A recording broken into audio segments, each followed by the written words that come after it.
It's Christmas, 1901, the last true Victorian Christmas. A season wrapped in candlelight, soot, and sentiment. When the empire still thought itself eternal and even the snow seemed to behave properly.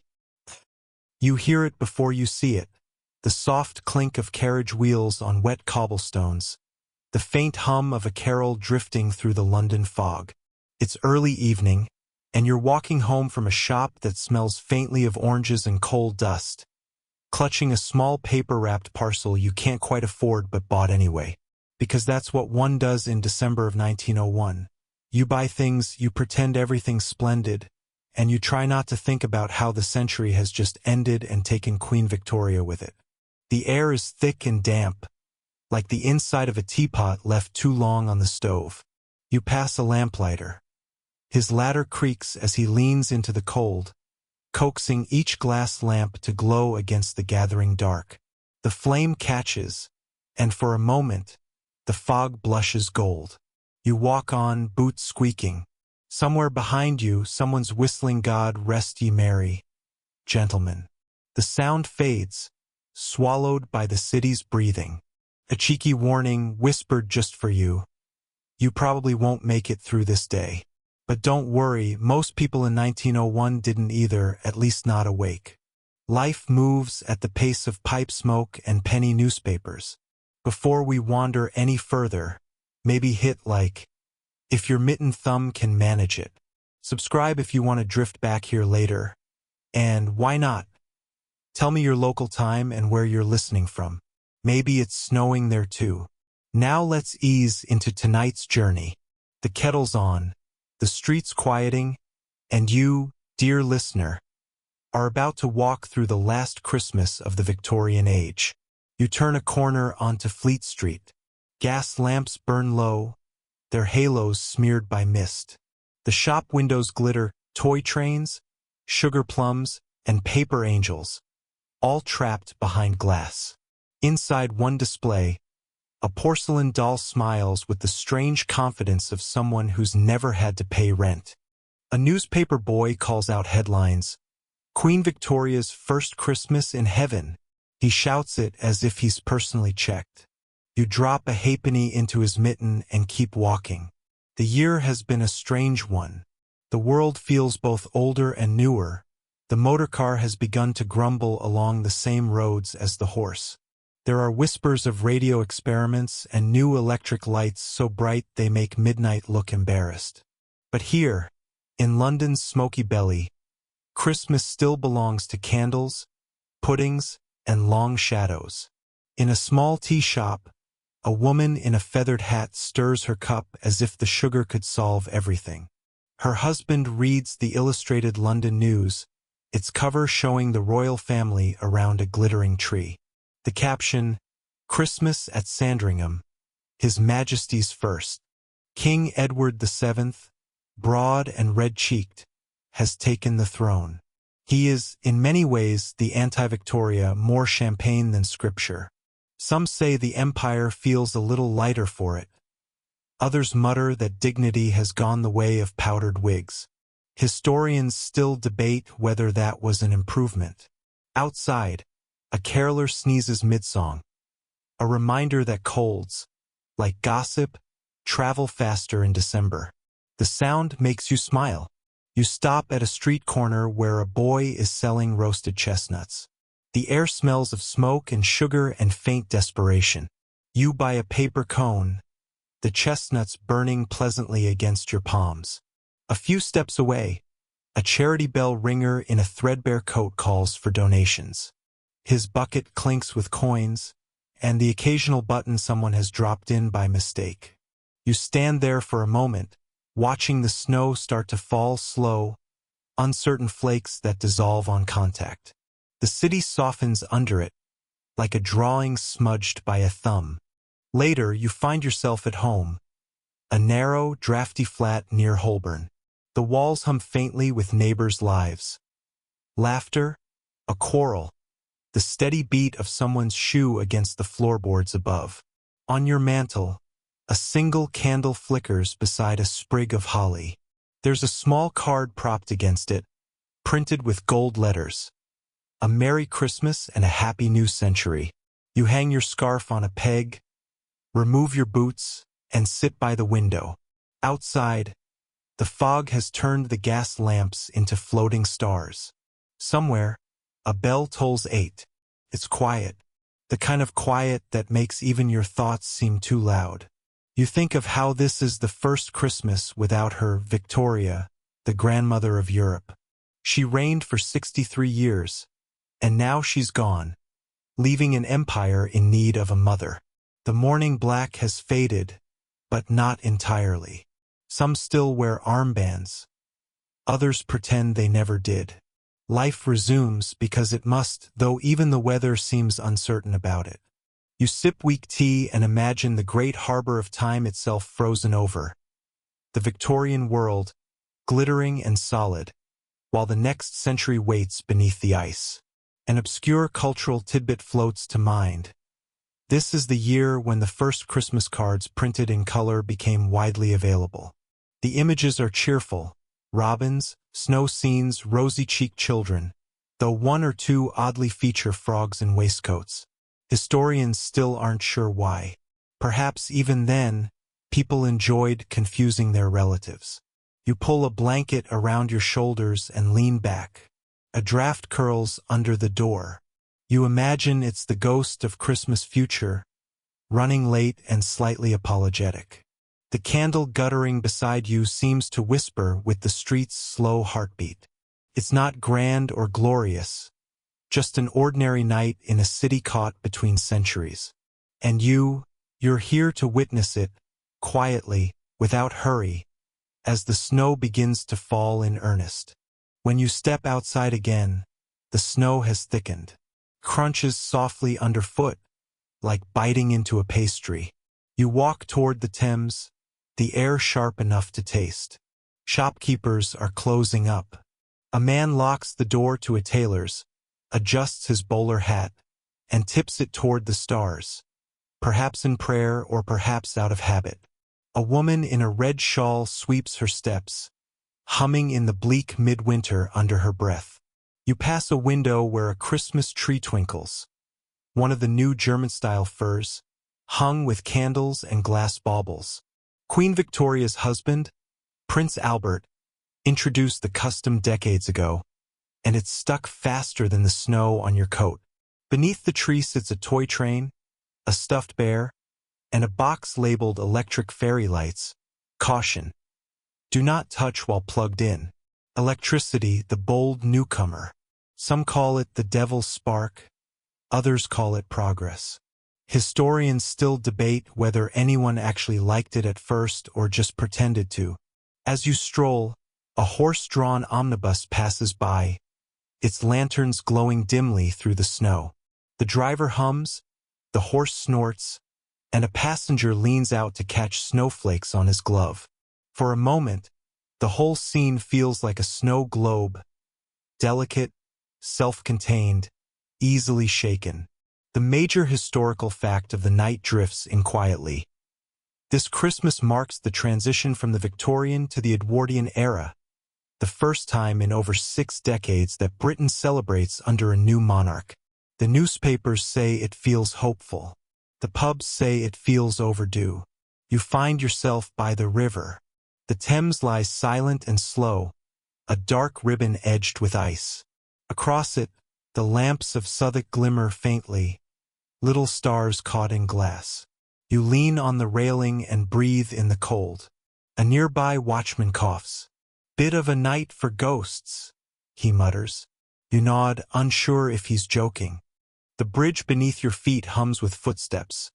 A handful of late workers, a couple whispering goodbyes, a policeman whistling a tune that might be Silent Night or Rule Britannia, depending on his mood. From somewhere upriver comes the faint toll of Big Ben, 11 o'clock and counting. The hour slips past like a polite guest.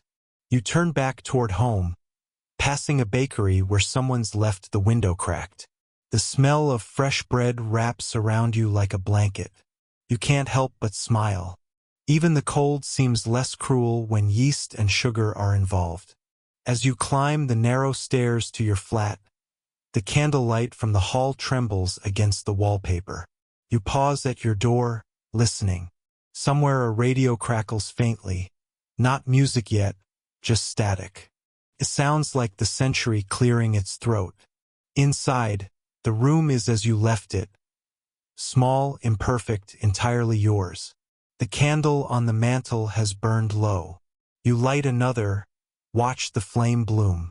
Outside, snowflakes dance past the window, catching the lamplight like drifting stars.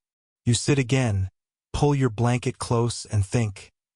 Not about the empire or progress or kings, just about the quiet pleasure of being alive on a cold December night, hearing the world change outside your door. Somewhere, a church clock strikes midnight. The last note lingers, warm and round, then fades into the snowy silence. You close your eyes, and the century turns a little further, with or without your permission.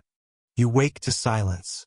Not the usual city silence, the one patched with coughs, bells, and the occasional carriage wheel, but a thick, muffled quiet, the kind that turns sound into memory, the kind that makes even your own heartbeat sound impolite.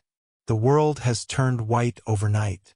You open your curtains, and London looks powdered in sugar, or possibly flour, depending on your optimism. The rooftops are quilted, chimneys wearing soft hats, streets hushed beneath inches of snow. For once, even the factory smoke seems to rise more politely, curling gently into the sky like it's afraid to disturb the peace.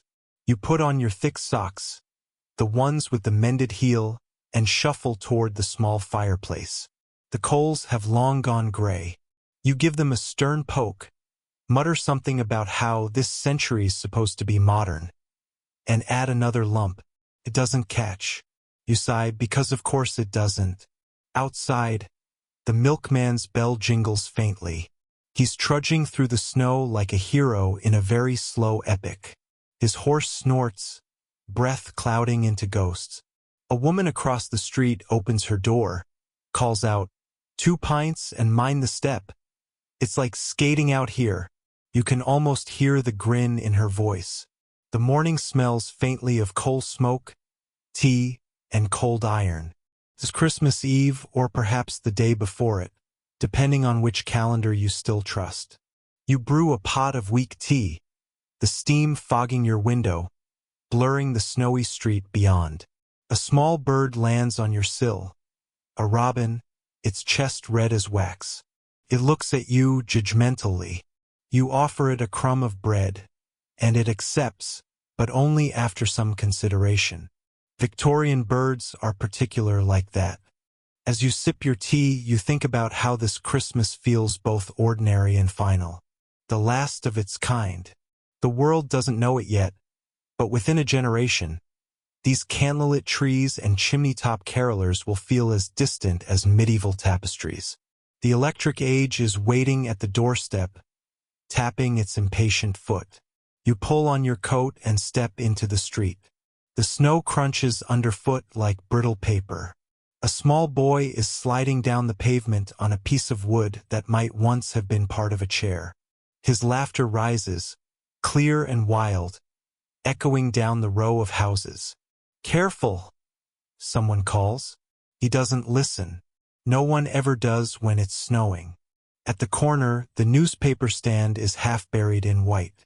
The headline reads, "The King's Christmas Address to the Empire. Hope for a New Century." The vendor, wrapped in scarves like a decorative onion, hands you a copy and shrugs. "Same words, new man," he says. You walk toward Covent Garden. The market's half open, half asleep. Stalls glisten under icicles, selling oranges, ribbons, and cold fingers. A barrel organ plays the holly and the ivy, slightly out of tune but earnest. An old man offers roasted chestnuts, the steam rising like prayers. You buy a handful, burning your palms again because some traditions are worth repeating.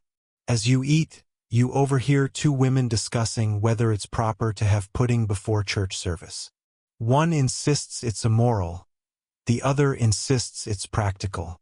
Historians still debate which one was right. You smile and the cold bites at your teeth. By midday, the fog begins to lift. Sunlight filters through like an apology. The snow on the rooftops glows gold for a brief, miraculous hour. You walk toward the river again, drawn by habit. The Thames has a crust of ice near the banks. Thin, brittle, trying its best. A few children toss pebbles to test its strength, squealing when it cracks and groans. The sound carries a strange music across the quiet water. You lean on the railing, same as last night, and think, how strange, how steady, how cyclical. Every century thinks it's the last to feel wonder. Every winter thinks it's the harshest. And yet here you are, warm breath misting in the cold, watching the same river that's seen Romans, Tudors, and now Victorians drift away. You laugh quietly. The robin from earlier flits past, probably to remind you that you still owe it a second crumb. Somewhere nearby, church bells begin to ring. It's not Sunday, but then again, the Victorians could make a holiday out of anything if there was enough guilt and sugar involved. You turn for home, the sound following you like a blessing or a warning. Evening again. The light fades early, slipping through the streets like a shy guest leaving a party. You light a candle, then another. The room blooms in gold, shadows stretching along the walls like sleepy cats. You've been invited, well, invited might be generous, to a small Christmas gathering downstairs. The landlord's wife insists, and you can't think of a polite escape. You tidy your collar, brush the snow from your coat, and descend. The parlor smells of cinnamon, coal, and slightly burnt pudding. Around a modest fire, a handful of tenants sit in a loose circle, holding teacups as if they're sacred relics.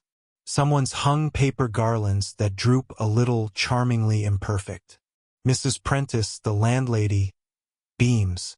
"We were just about to start the singing," she says, which sounds less like an invitation and more like a sentence. A man with a violin begins to play "O Come, All Ye Faithful." The notes wobble at first, then settle. Everyone joins in, softly, the way people do when they've already had their fill of the century. You hum along, unsure of half the words but certain of the warmth. Afterward, there's pudding rich and sticky, with raisins like buried treasure. You take a small spoonful, and the room collectively sighs in approval. Someone says it's good luck if you find the silver coin inside. Someone else says it's bad luck if you swallow it. Historians, naturally, still debate this too. A few guests share small gifts. Handkerchiefs, toffees, knitted mittens. You didn't bring one, but Mrs. Prentice presses a wrapped orange into your hand anyway. "It's from all of us," she says. You thank her, a little awkwardly, as the violin picks up another tune, this one brighter, faster. The younger lodgers dance clumsily, their shadows leaping like ghosts on the wallpaper. The laughter, faint and genuine, fills the narrow space until it feels like the whole building might float. You glance toward the window, snow still falling, soft and steady, sealing the world in silver quiet. And in that moment you realize something both simple and enormous. This warmth, this small, flickering togetherness, might be the real secret of Victorian Christmas. Not the pomp or the politics or even the pudding, but the quiet relief of being not entirely alone in the dark. The clock on the mantel ticks softly. Someone yawns. Someone else snores. The violin fades into a hum. You finish your tea, the orange still warm in your hand, and rise. "Merry Christmas," you say softly. Upstairs, your candle waits. You light it again, set it by the window, and watch the snow pile high on the sill. The city breathes beneath it, slow, calm, alive. You smile, thinking of all the mornings and centuries still to come, and let the flame steady itself in the glass. Outside, Big Ben strikes midnight again.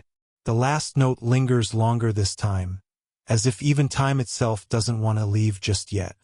It's still dark when you wake, the world faintly humming with the breath of 1,000 chimneys. The air in your room feels dense, touched with the scent of soot and cold iron. A reminder that even in dreams, London never really stops smoking. You pull on your coat and scarf, buttoning everything up to your chin. The streets are muffled under snow, every sound softened, every shadow blurred.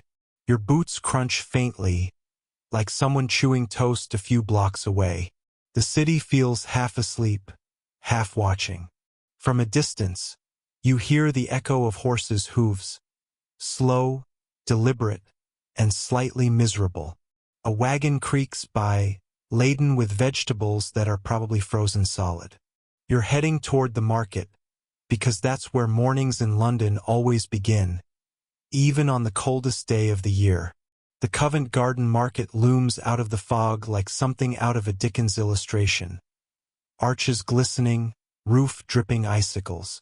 Inside, the vendors are already setting up, muttering in accents thick enough to spread on toast. There's the fishmonger, wrapping his wares in paper that smells like salt and cold sea air. His hands are red and chapped.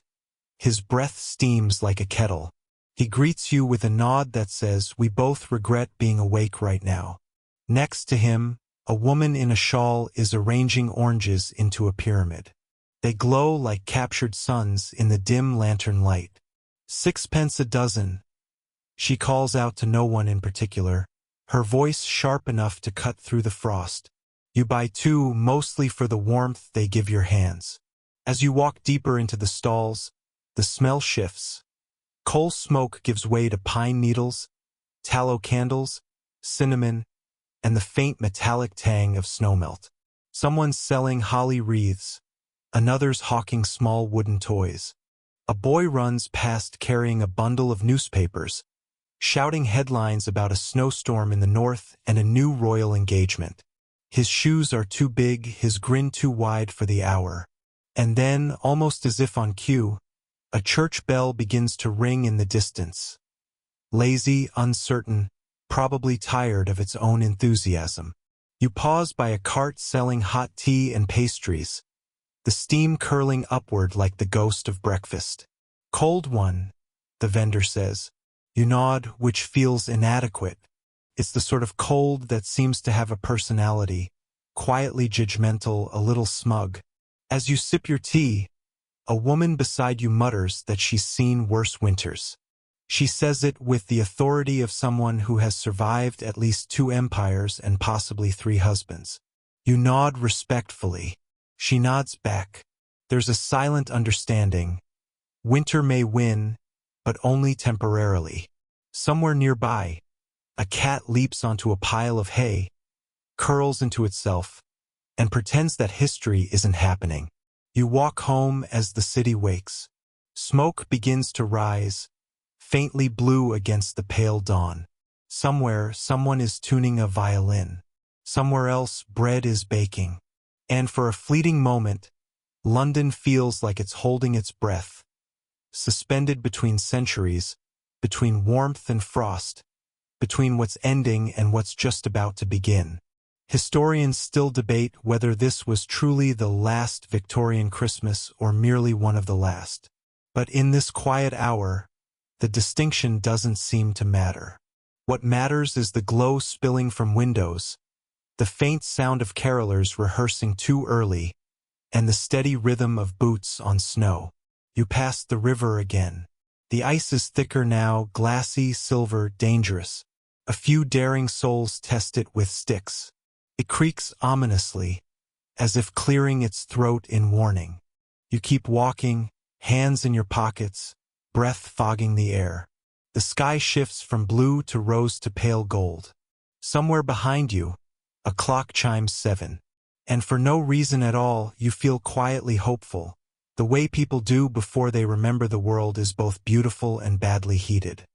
By mid-morning, the street is alive again, in the sluggish, snow-clogged sort of way that passes for liveliness in winter London. The postman trudges up the road, his blue coat dusted in white, his bag bulging like Santa's slightly less glamorous cousin. You watch him pause at every door, stamping his feet, muttering something that sounds both festive and unprintable. "Morning," you call. He glances up. "Is it?" he replies, before breaking into a grin. He hands you a small envelope, the paper stiff with cold. The address is written in looping ink, and the wax seal bears a clumsy holly leaf impression. Inside, a card. 2 robins perched on a twig, one wearing a tiny scarf. Underneath, in gold script, "May your hearth stay warm and your puddings behave." You smile. The handwriting belongs to your neighbor downstairs, the one who sings off-key but with conviction. Down the street, children have begun rolling snow into lopsided balls. One of them tries to build a snowman but keeps falling backward in laughter. Another uses a stovepipe for a hat, which feels symbolically correct for the era. A passing constable stops, pretends to scold them, then joins in by tossing a snowball at a lamppost. It misses. History mercifully records nothing of his aim. The lamplighter from the other night wanders by again, this time whistling. He nods to you as though to confirm that, yes, the lights are still doing their job. Life, it seems, continues its sleepy rhythm. Around noon, the postman returns, this time carrying parcels that look like promises wrapped in brown paper. He complains good-naturedly about how half the letters smell like pudding. "Christmas cards," he sighs, "should come with warning labels. Half of 'em melt, and the other half bite." You hand him a cup of tea, and he thanks you as though you've restored his faith in humanity. He tells you a story, how last Christmas, the post office was so flooded with mail that they had to deliver until dawn. "We found one poor fellow asleep in a snowbank, holding a sack full of valentines." You raise an eyebrow. "In December?" He shrugs. "People love early." And there it is, your obscure cultural tidbit for the day. In late Victorian London, the post was so frequent that you could send a love letter in the morning and get a reply before supper. Imagine that. Romance with postal efficiency. He finishes his tea, adjusts his hat, and tips it to you before disappearing into the swirling snow. By evening, the city is glowing again.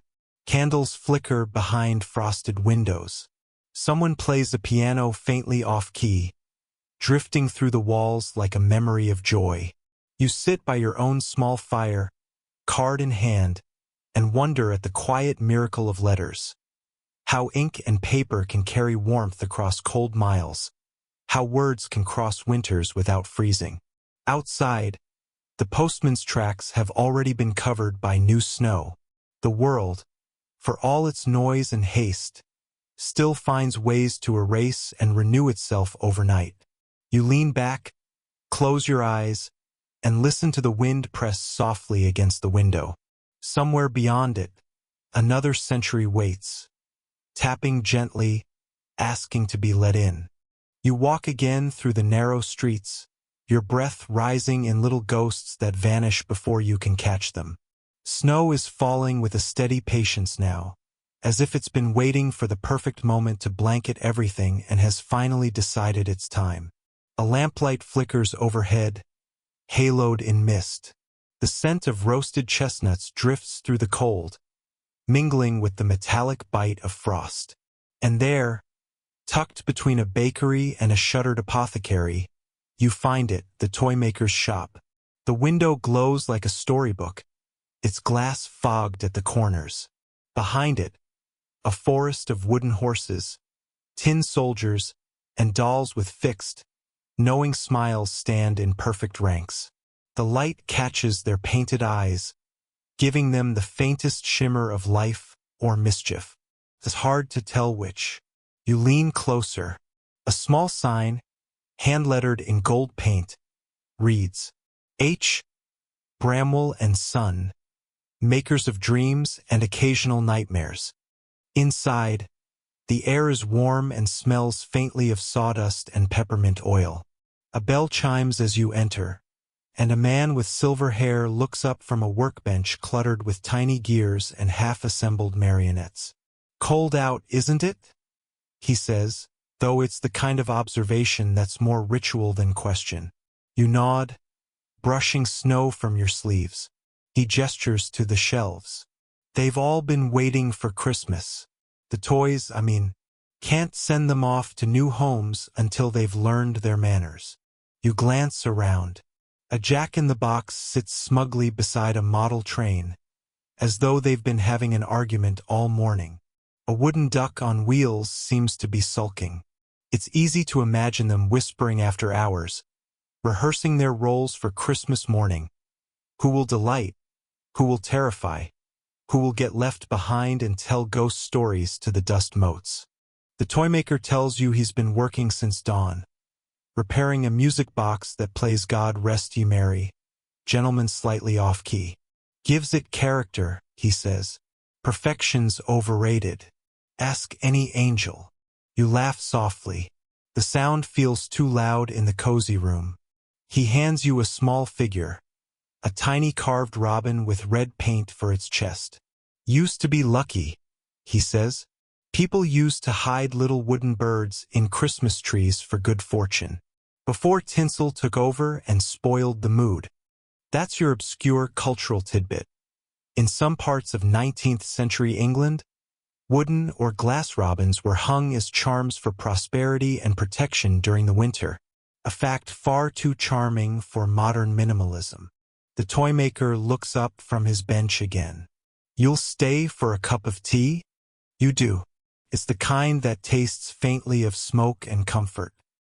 He tells you stories while you drink, of Christmases past when children came to press their noses to the window, of a year when he accidentally made all his dolls left-handed, of another when the snow was so deep he delivered gifts on a borrowed horse.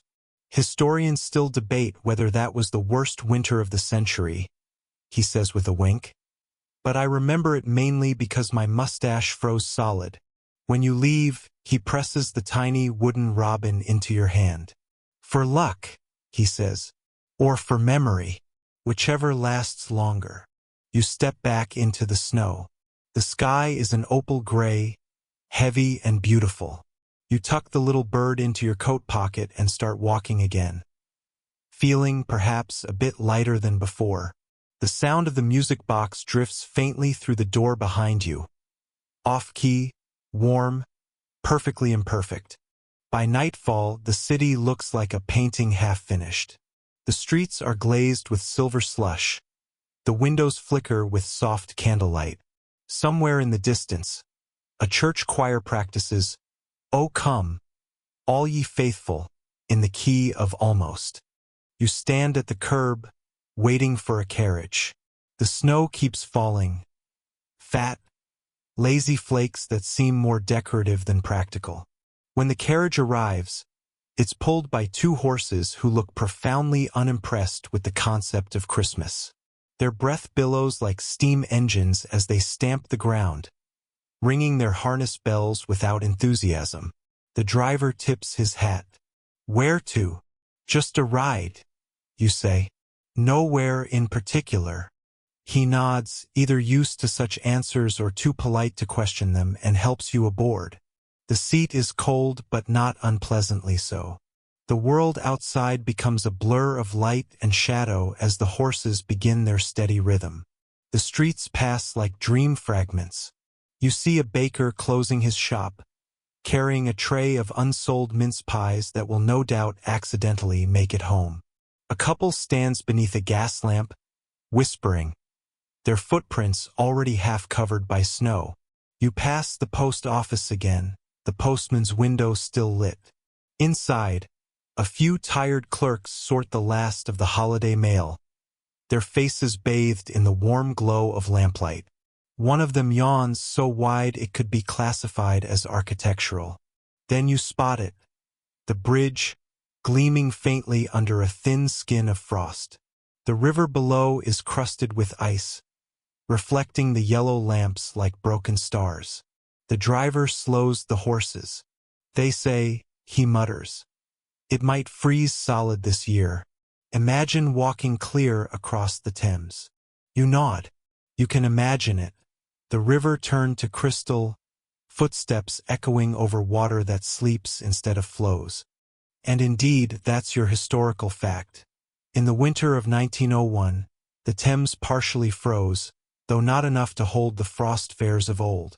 Still, it was cold enough that milk froze in bottles and ink froze in inkwells. A writer's nightmare, truly. The carriage continues. You watch as the city shifts from grandeur to quiet, from the polished fronts of shops to the humble backstreets where laundry lines hang stiff in the cold. You see children peeking through windows at Christmas trees lit by candles, a choice that feels both festive and mildly flammable. You see an old man shoveling snow with slow, stubborn grace. And then, near the edge of the square, you see her, the lamplighter's wife, holding a lantern of her own, searching the dark for something only she knows. You think about all the people you've met these past days. The lamplighter, the postman, the toy maker, each playing their part in this quiet pageant of winter. The city hums softly beneath the snow. Life continues, tender and stubborn as ever. The carriage finally stops before your door. You pay the driver, who nods and says, "Merry Christmas." Almost. You reply, and he chuckles before steering his horses into the mist. You linger a moment on the step, listening to the faint jingle of the harness fade into the night. Then you turn the key, step inside, and close the door behind you. The fire is waiting. The kettle sighs. The tiny wooden robin sits by the hearth, catching the flicker of the flames like it remembers every word you've heard tonight. Outside, the snow keeps falling. Steady, silent, and infinite. It's past 11 when you hear it. Faint at first, like wind threading through the chimney. You think it's just the house settling, or perhaps the sigh of the kettle cooling on the stove. But then it comes again, fuller this time, harmonies tumbling softly through the night air. You set down your cup, pull on your coat, and step into the street. The cold greets you like an old friend. Sharp, honest, a little bit clingy. Your breath plumes out in pale clouds, and for a moment, the world feels perfectly still. The sound drifts from the church down the lane, voices rising and falling in gentle waves. You follow it, your boots sinking into fresh snow that squeaks in complaint. When you reach the churchyard, the gates are open. Candles glow in every window, halos of golden light shimmering against the frost. Inside, a small choir stands in the chancel, wrapped in scarves and determination. They sing as though they've practiced all year for this, though it's possible you suspect that half of them are making it up as they go. The organ wheezes slightly on the lower notes, but no one seems to mind. The air is thick with warmth, not from heat, but from something older, something human and collective. You slip into a back pew. The wood is cold against your palms. The stone walls hum with sound. Silent night, holy night. You don't sing, but you listen. The music feels like breathing, like a reminder that you're not entirely alone in this frozen city. A small boy beside you, no older than 10, is holding a candle that drips wax down his fingers. He doesn't flinch. His expression is one of deep, solemn purpose. He catches your glance and grins, as if to say, "Worth it." Outside, between verses, the wind picks up. The snow against the windows pulses in rhythm, a quiet percussion section. The candles tremble but don't go out. At the front, the vicar smiles tiredly. His voice joins the final chorus, cracked but steady. When the last note fades, no one claps. They simply stand in silence, the kind that feels sacred even if you're not quite sure why.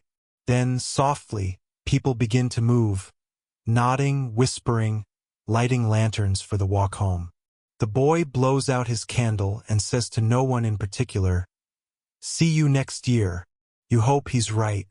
You linger by the door, watching the steam rise from everyone's breath like collective ghosts. The vicar catches your eye. "Cold night for faith," he murmurs, smiling. "But it keeps." You step back into the street. The sky above London is a deep navy, speckled faintly with stars, or maybe just reflected lamplight playing tricks. You walk home slowly, the hymn still humming in your ears. The city feels less empty now, as if the song left a residue in the air, warmth disguised as echo. When you reach your building, you pause. Snowflakes settle in your hair, melt instantly, vanish. You look up at the windows, glowing faintly. The world is quiet, wrapped in its own lullaby. Somewhere far away, a clock begins to chime midnight. You wake to the sound of nothing, the rarest sound in London. The city has surrendered to snow.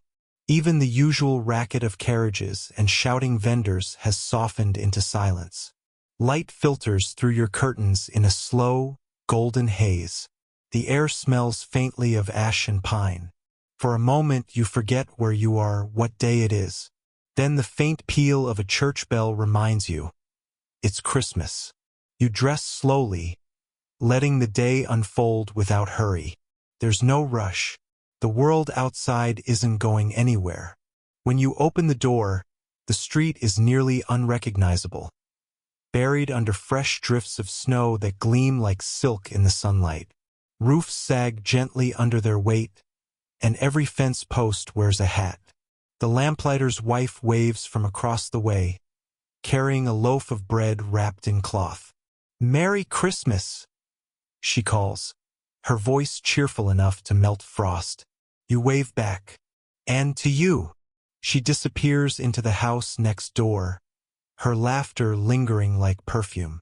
The day moves slowly, like syrup in the cold. You take a walk through the park, where children have already claimed every slope for sledding. Their laughter ricochets between the trees. Someone's dog, a scruffy creature with one ear, dashes madly after snowballs it will never catch.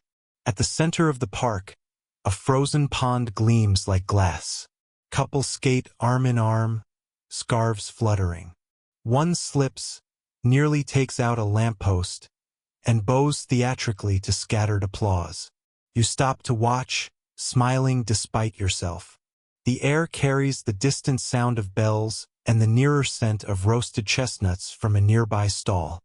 The vendor, a man with a nose reddened by both weather and joy, calls, "Hot chestnuts." Still pretending to be warm. You buy a handful. They burn your palms in the best possible way. Later, you wander back home, pockets full of crumbs, heart full of something you can't quite name. The snow has started again. Fine, glittering dust that makes everything shimmer as though painted anew. You pass the toymaker's window. It's dark now, but one toy, the little wooden robin, still sits in the display, its paint catching the light. You reach into your pocket and touch the one he gave you. Its edges smooth and warm from your hand. And suddenly, without warning, you feel it. Peace. Not the grand, cinematic kind. The small, domestic kind. The one that smells faintly of tea and wood smoke, that sounds like the rustle of pages turning. Back home, you light the fire and sit by it, legs stretched toward the warmth. The kettle begins to sing its familiar tune. You pour yourself a cup, add a splash of milk, and stir lazily. The spoon clinks against the porcelain like a quiet metronome. Outside, the church bells ring again. Slower this time, softer, like an afterthought. You look at the robin on the mantelpiece, the glow of the fire dancing in its painted eyes. You think about everyone you've met these past nights, the lamplighter, the postman, the toymaker, the choir, each one stitched into the fabric of this small, frozen miracle. You think of how time folds quietly, carrying moments like pressed flowers, fragile, beautiful, and never entirely gone. You take a sip of tea, still too hot. You smile anyway. "Merry Christmas." You whisper, to no one and to everyone. Outside, The snow keeps falling, slow, steady, infinite, and for a long, luxurious moment, the world is perfectly still. The morning after Christmas has a quiet that feels almost suspicious. The city is still, as though it's holding its breath after too much laughter, too much pudding, too much everything. You wake to the sound of a clock ticking somewhere, deliberate, ancient, and unreasonably loud. You sit up, blinking at the pale light filtering through the frosted panes. The clock keeps ticking. Not your clock, though. This one sounds older, deeper, the sort of tick that has opinions about how time should behave. So, naturally, you follow it. Outside, the streets are lined with the remnants of celebration. Stray ribbons caught in fences, footprints half buried by fresh snow, the faint perfume of pine and smoke lingering in the air. You pass the church, the bakery, the post office, and then there it is. A narrow shop with no sign, just an ornate clock above the door. Its hands have stopped at 11:59, forever hovering between almost and not yet. You step inside. The air is warm and dense with the smell of oil and brass. Everywhere you look, clocks, on shelves, on walls, hanging from the ceiling like golden fruit. They tick and chime in polite disagreement, each keeping its own version of the truth. Behind the counter stands a man with spectacles perched halfway down his nose, adjusting a pocket watch with the care one usually reserves for newborns or soufflés. "Morning," you say softly. He doesn't look up. "Is it?" he mutters. You'd be surprised how often people get that wrong. You decide to take this philosophically. I suppose that depends on which clock you ask. That earns you a glance and the faintest smile. Fair enough. He gestures for you to look around. You do. Each clock seems to tell a story. One shaped like a cathedral that hums faintly with every passing hour. Another carved into the shape of a lion, forever roaring at noon. And one, tucked in the corner, whose pendulum swings too slowly, as if reluctant to keep going. Do they all work? You ask. They all try, he says, returning to his workbench. That's the important bit. He tells you that he's been repairing clocks since the reign of Queen Victoria, which sounds improbable until you notice that his hands, though steady, tremble faintly with age. There's one clock I can't fix, he confides, pointing to a grand old thing in the corner. Its face cracked, its hands missing. Stopped the night Her Majesty passed. Haven't had the heart to start it since.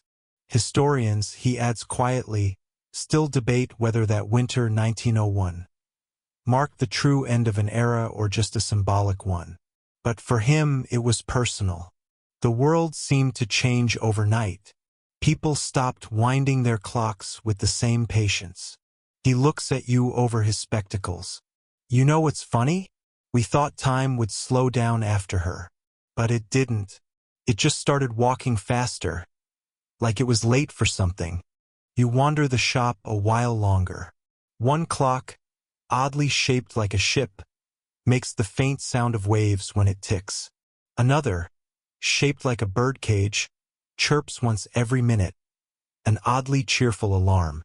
Near the door, a small brass carriage clock catches your eye. It's engraved with the year 1901 and the words, "For the traveler who never arrives." You pick it up, feeling its warmth. What's this one's story? The clockmaker shrugs. A gift, perhaps, or a warning. Most clocks are both. You buy it mostly because you feel you've been traveling too long in this story not to take a souvenir. He wraps it carefully in brown paper, ties it with string, and hands it to you. "Merry Christmas," he says, as if still testing whether the holiday is over. "Merry Boxing Day," you reply, and he grins.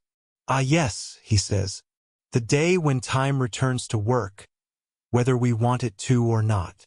You step back into the cold. The clock ticks softly in your pocket, a heartbeat of brass and memory, and for a moment you could almost swear the city ticks with it. By afternoon, London has transformed again. The snow has softened into slush, and a thick fog has rolled in. The kind that makes lamplight look like ghosts trying to find their way home. You wander aimlessly, the clock ticking faintly in your coat. Every sound is muffled. Even your own footsteps feel hesitant, unsure whether they're meant to be heard. Then, through the gray, you spot a faint glow, a small sign swinging on an iron bracket. Mrs. Penhaligon's Tea Room, established 1884, still pretending to be posh. You smile and push the door open. The bell jingles, and a wave of warmth and fragrance greets you. Tea, biscuits, damp wool, and a hint of bergamot. Inside, the fog seems to pause politely at the threshold, unwilling to intrude. The room is filled with quiet chatter. A few elderly ladies sit by the window, whispering as though discussing state secrets. A couple of students share a pot of tea large enough to drown in. You find a seat by the fire. The wallpaper is a faded floral pattern that looks as if it's been trying to peel itself off the wall since 1890 but lacks commitment. Mrs. Penhaligon herself appears, a round woman with kind eyes and the no-nonsense air of someone who can spot weak tea at 40 paces. "Cold out?" she asks. You nod. The fog's thick enough to lose yourself in. She snorts. London's favorite pastime. You order tea and a slice of something ambiguously called holiday cake. It arrives dense, sweet, and full of raisins that look like they've seen things. As you eat, you listen to the murmurs around you. Two men at the next table argue about whether electric light will ever replace gas. Another customer insists that snow is nature's way of slowing people down. A child at the counter stares dreamily into a jar of toffee, lost to the universe. It's all perfectly ordinary, perfectly human. Mrs. Penhaligon returns with your second pot of tea and lingers for a chat. She tells you she's been running this place for nearly 20 years. Opened it with my husband the year the fog nearly swallowed St. Paul's, she says, as if it were a fond memory. She leans in conspiratorially. They used to call it a pea souper, that fog. Couldn't see your own boots. People carried torches just to cross the street. They said even the horses got lost. There's your obscure tidbit. Victorian London's infamous pea souper fogs, thick with soot and sulfur, were so dense that people literally hired guides to walk them home. Even the police used ropes to stay connected on patrol. You picture it. Lanterns swaying in a greenish haze, people vanishing like dreams mid-step. A city swallowed by its own breath. Historians still argue, she adds, pouring your tea, about whether it was worse for the lungs or the laundry. You laugh and she grins. A flash of humor sharp as ginger. The fire pops softly. The fog presses against the window, trying to peer in. You sit for a long while, drinking tea and listening to the world hum faintly around you. The warmth seeps into your bones. The clock in your pocket ticks steadily, a small reminder that even in the fog, time doesn't lose its way. Eventually, you stand, thank Mrs. Penhaligon, and step back outside. The fog greets you like an old friend who's missed you terribly. The lamplight is blurry now, the world reduced to silhouettes and sound. You walk home slowly, the fog curling around your ankles, your collar, your thoughts. The clock ticks on, soft, patient, steady. And behind you, somewhere in the mist, the tea room door closes with a gentle chime, sealing another moment into memory. By morning, the fog has lifted, revealing a strange, pale light that seems to come from everywhere and nowhere at once. The air bites sharper than before, and as you walk through the narrow London streets, you realize something is very wrong, or perhaps very right, depending on your enthusiasm for historical curiosities. The River Thames has frozen. Not just a thin sheet of ice, mind you, but solid.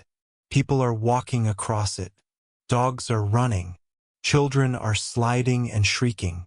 Someone has set up a small table selling roasted chestnuts right in the middle. It's chaos and it's glorious. You step closer, breath clouding in the air, the sound of laughter mingling with the faint crackle of ice beneath boots. The cold smells metallic, like a coin left too long in snow. The city has gone slightly mad, as if the laws of nature took a holiday for the season. You remember hearing about the famous frost fairs of the 17th and 18th centuries, markets and festivals held right on the frozen river. But you thought those were over. The last great one, they said, was in 1814. Yet here you are, watching Londoners test the limits of optimism and structural integrity. A man in a top hat shouts, "Tea! Hot tea on ice!" And you almost clap from admiration. You cross gingerly, the ice groaning faintly beneath your feet. The sound isn't comforting. Still, it holds. You pass a painter trying to capture the moment with numb fingers, a fiddler playing something jolly and out of tune, and a young woman selling small paper flags that say, "Christmas 1901. Cold enough for you?" You find yourself smiling despite the chill. It's one of those rare moments when the city feels like a single heartbeat, everybody bound together by shared disbelief. An elderly man offers to take your portrait on the ice with his new contraption, a Kodak Brownie camera, just released this very year. "Cheap as chips," he says proudly. "And now everyone can have a memory." You agree, standing awkwardly beside a snowman who looks like he's reconsidering existence. The man clicks the shutter and grins. "Hold still," he says, as if you could run anywhere. It's hard to explain the feeling. A mix of wonder and mild dread. The Thames isn't meant to freeze solid anymore. Not in this age of steam and smoke and progress. But nature, you think, occasionally enjoys a quiet joke. And here's your historical fact for the evening. The winter of 1901 was one of the coldest on record in Britain. The frost lasted for weeks, freezing rivers and canals, halting coal barges, and nearly freezing out the supply of tea. And you thought a train delay was a crisis. A group of children runs past, dragging a wooden sled with a Union Jack flapping behind it. You watch them vanish into the crowd, their laughter echoing faintly. It feels like time has bent a little, folding you into some earlier century where the cold could be fun before it became an inconvenience. You think about your brass clock again, the one you bought from the old clockmaker. It ticks faintly in your coat pocket, almost as if pleased by the frozen moment. Maybe it likes time standing still. Maybe you do too. Still, you can't shake the sense that all this joy is fragile. Ice melts, after all. So do winters. So do eras. And as you turn back toward the riverbank, you notice the first hairline cracks in the ice, spreading like spiderwebs. The music carries on, but you step carefully, aware that history, like water, never really stops moving. That night, you're home again. The window panes are rimmed with frost, and the gaslights hum softly. The air smells faintly of coal smoke and something sweet, roasted apples maybe, the sort of smell that makes you nostalgic for memories that aren't yours. You sit by the fire with a blanket and the day's post. There's something soothing about old-fashioned correspondence. Words written slowly, meant to be read slowly. No rush, no replies expected in minutes. You open the first letter. It's from a friend in Edinburgh, written in looping handwriting that looks like it was taught by candlelight. It snowed for 5 days straight. It reads, "And the milk froze in the bottles. The cat refuses to go outside. And frankly, I agree with her." You smile. Then another letter from your cousin in Bath, who reports that they've been skating on the frozen canal. "Fell twice," she adds. But the baker clapped anyway. You lean back in your chair. The fire crackles, shadows swaying on the wallpaper. The house feels alive in that quiet, creaky Victorian way, every sound exaggerated by stillness. It's then you notice the clock again. The small brass one. You take it from your pocket and set it on the mantel. Its tick is soft but steady, like the pulse of an idea that refuses to fade. And here's your obscure tidbit. In 1901, people began sending what were called Christmas letters of reflection, handwritten summaries of their year, sometimes sealed with wax or perfume. A precursor, you might say, to the overly long holiday newsletters that would plague families for decades to come. You consider writing one yourself, something simple about frost and fog and clocks that refuse to die. You imagine starting it with, "Dear future reader, time is slower than you think, and that's the good part." You pause, pen in hand. Outside, the wind howls against the chimney, a lonely, hollow sound that feels like the echo of something ancient. You sip your tea, ink the pen, and begin. You write until the fire burns low. The letter turns into more of a confession than a record. Thoughts about how the world feels caught between centuries, about how even progress seems sleepy in the cold. Historians still debate. You write in a moment of amused fatigue, whether nostalgia was invented by people who simply ran out of new things to look at. You fold the paper neatly, seal it with a drop of wax, and press your thumbprint into it, for no one in particular, just to say you existed this winter. The clock ticks softly on the mantel, counting not minutes but memories. And outside, somewhere down by the river, the ice groans again, alive, restless, remembering that it too will one day move on. You whisper to yourself before sleep takes you, "Time keeps walking, but tonight, let's let it rest." The fire dims. The brass clock glows faintly. The city exhales.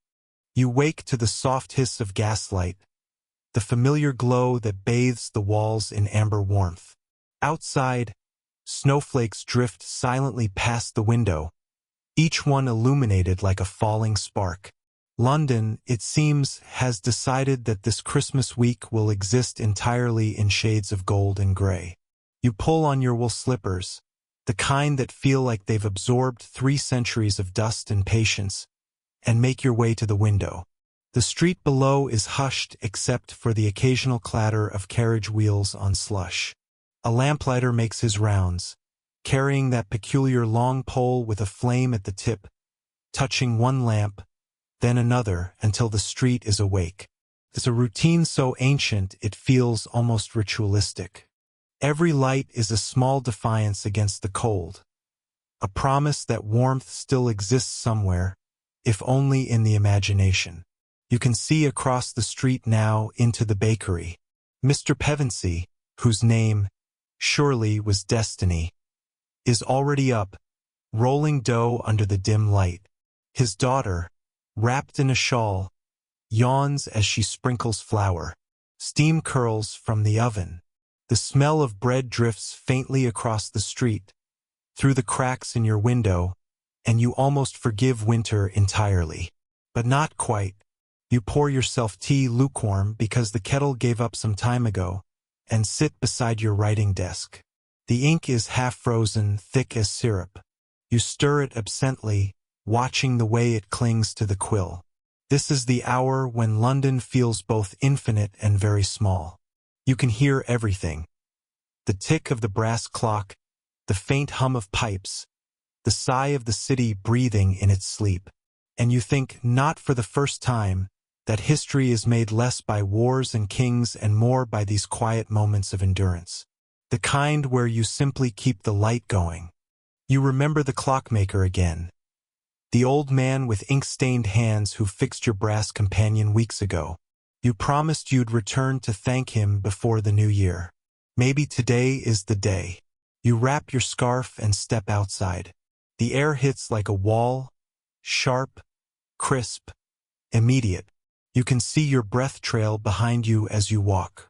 The cobblestones glisten beneath a dusting of ice, and the city sounds muffled, as though someone's thrown a heavy blanket over it. Down the street, you pass the toy shop, the bookseller, and a milliner's window where 3 hats sit like gossiping ants, frozen mid-conversation. Everything feels staged, deliberate, timeless. And then you reach it, the clockmaker's shop. The door is half frozen shut, but you manage to push it open. The smell of oil, brass, and something faintly medicinal fills your lungs. He's there, of course, at his bench. His magnifying glasses glint in the lamplight. Without looking up, he says, "Still ticking." You nod. "Perfectly." He hums.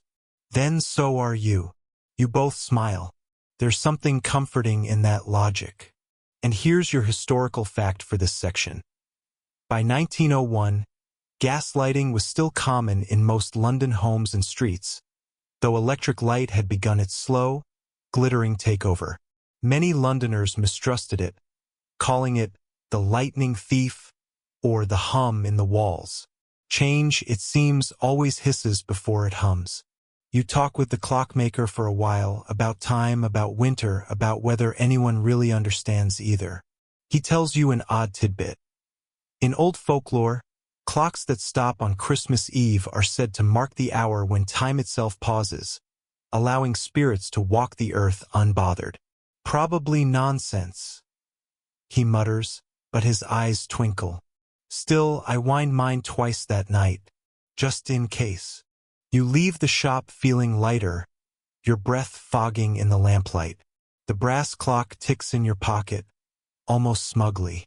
As you walk home, snow begins to fall again, thicker this time.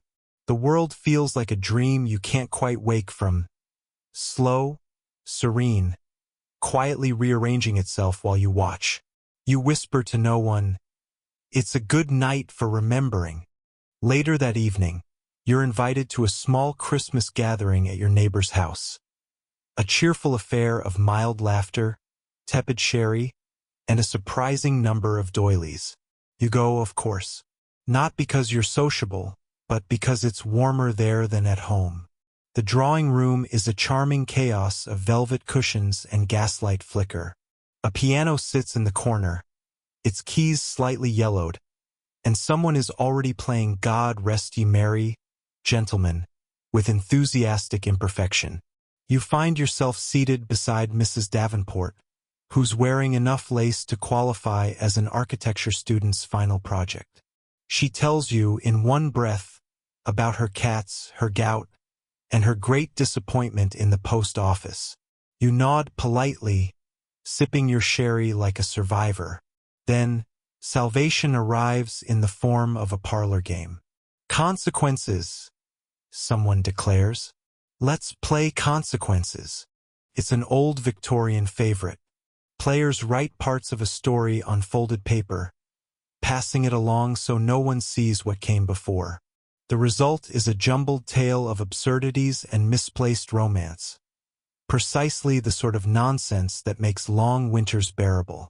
The game begins. You add your contribution. The Duchess met a chimney sweep at dawn. You fold the paper and pass it along. Laughter trickles around the room as stories unfold. Scandalous, ridiculous, oddly poetic. One of them ends with, "And they eloped on a velocipede." Another features a hedgehog who solved crimes. You think to yourself that storytelling, like timekeeping, is just another way of not freezing. Your historical fact for this section. Parlor games like Consequences, charades, and Blind Man's Bluff were the entertainment of choice for late Victorian Christmases. Small bursts of chaos in candlelit rooms. They required no equipment, just imagination and a willingness to laugh at yourself, preferably while holding a teacup. The evening stretches on. Candles burn low. The music softens to something almost haunting. Someone reads aloud a ghost story, a tradition said to keep away the real ones. You can't help smiling at that. Historians still debate.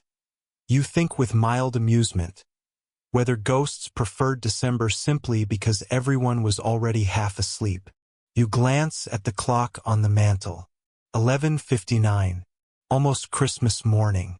Mrs. Davenport snores softly beside you, lace fluttering like the sails of a weary ship.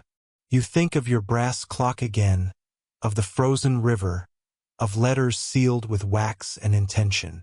It all feels connected somehow, threads woven through time's blanket. You stand quietly, thank your hosts, and step out into the night. The snow is falling again, slower now, softer. The streetlights shimmer through the haze like tiny halos. You walk home beneath them, each step a crunch in history's long hush. The brass clock ticks in your pocket, steady as a heartbeat. The morning after Christmas smells faintly of smoke, pine, and overcooked pudding. The city, once frantic with ribbons and expectation, now lies quiet, hung over on sentiment and slightly embarrassed by its own enthusiasm. You wake late, the brass clock ticking smugly on your bedside table as if to remind you that time never sleeps, even if you try. The light filtering through the curtains is pale, almost silver. Snow still clings to the edges of rooftops like frosting no one bothered to scrape away. You shuffle toward the window and look down at the street below. Someone's snowman has lost its hat. A few paper wrappings drift lazily along the gutter, relics of yesterday's joy. Across the way, the baker's daughter is sweeping the stoop, humming some tune that sounds both familiar and far away. You boil the kettle again, this time successfully, and pour yourself a cup of tea that tastes faintly of dust and determination. Survived another Christmas. You murmur to no one, and raise your cup in mock salute. The quiet of the morning feels different now. Not empty exactly, more like the deep exhale after a long-held breath. You sit by the window and open the small parcel you received last night from the clockmaker. Inside is a tiny silver key on a ribbon, with a note in spidery handwriting. In case the world ever stops again. H. You turn it over in your hand. It's cold, delicate, and heavier than it should be. You set it next to your brass clock, which ticks a little louder, as if recognizing an old friend. Outside, the carolers are gone, replaced by the sound of distant church bells echoing across the frosted roofs. The city feels reverent even if no one quite knows what for. You remember something you overheard at last night's gathering. Someone mentioning that Queen Victoria's death earlier this year had made the holidays feel different, as though the century had ended twice. Christmas 1901, the last Victorian Christmas.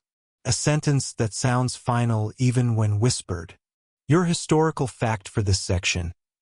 Queen Victoria passed away on January 22, 1901, marking the official end of the Victorian era. But to most people, the change began long before, with the spread of electric light, telephones, and the faint hum of the future approaching. You wrap your blanket tighter around your shoulders. The fire has long since died, and you're too comfortable to relight it. You think about the future, the Edwardian years waiting just beyond this frost. Cars will begin to rattle down these very streets soon. Airplanes will be born. Empires will shift. Yet somehow, this morning, it feels like none of that will ever happen. The brass clock ticks, steady as ever, counting seconds like a patient storyteller. Historians still debate, you mumble sleepily, whether time actually moves or if we're just the ones doing laps. You smile at your own joke. Somewhere, the clockmaker probably would have approved. You sip your tea again. It's gone cold, but you don't mind. The world outside your window feels like it's paused. One long inhale of winter before everything begins again. By afternoon, the streets are alive again. Not with celebration, but with the small, necessary noises of normal life returning. Horses clip-clop through slush. Shopkeepers sweep their thresholds. Chimneys exhale steady plumes of smoke into the gray sky. You step outside and instantly regret it.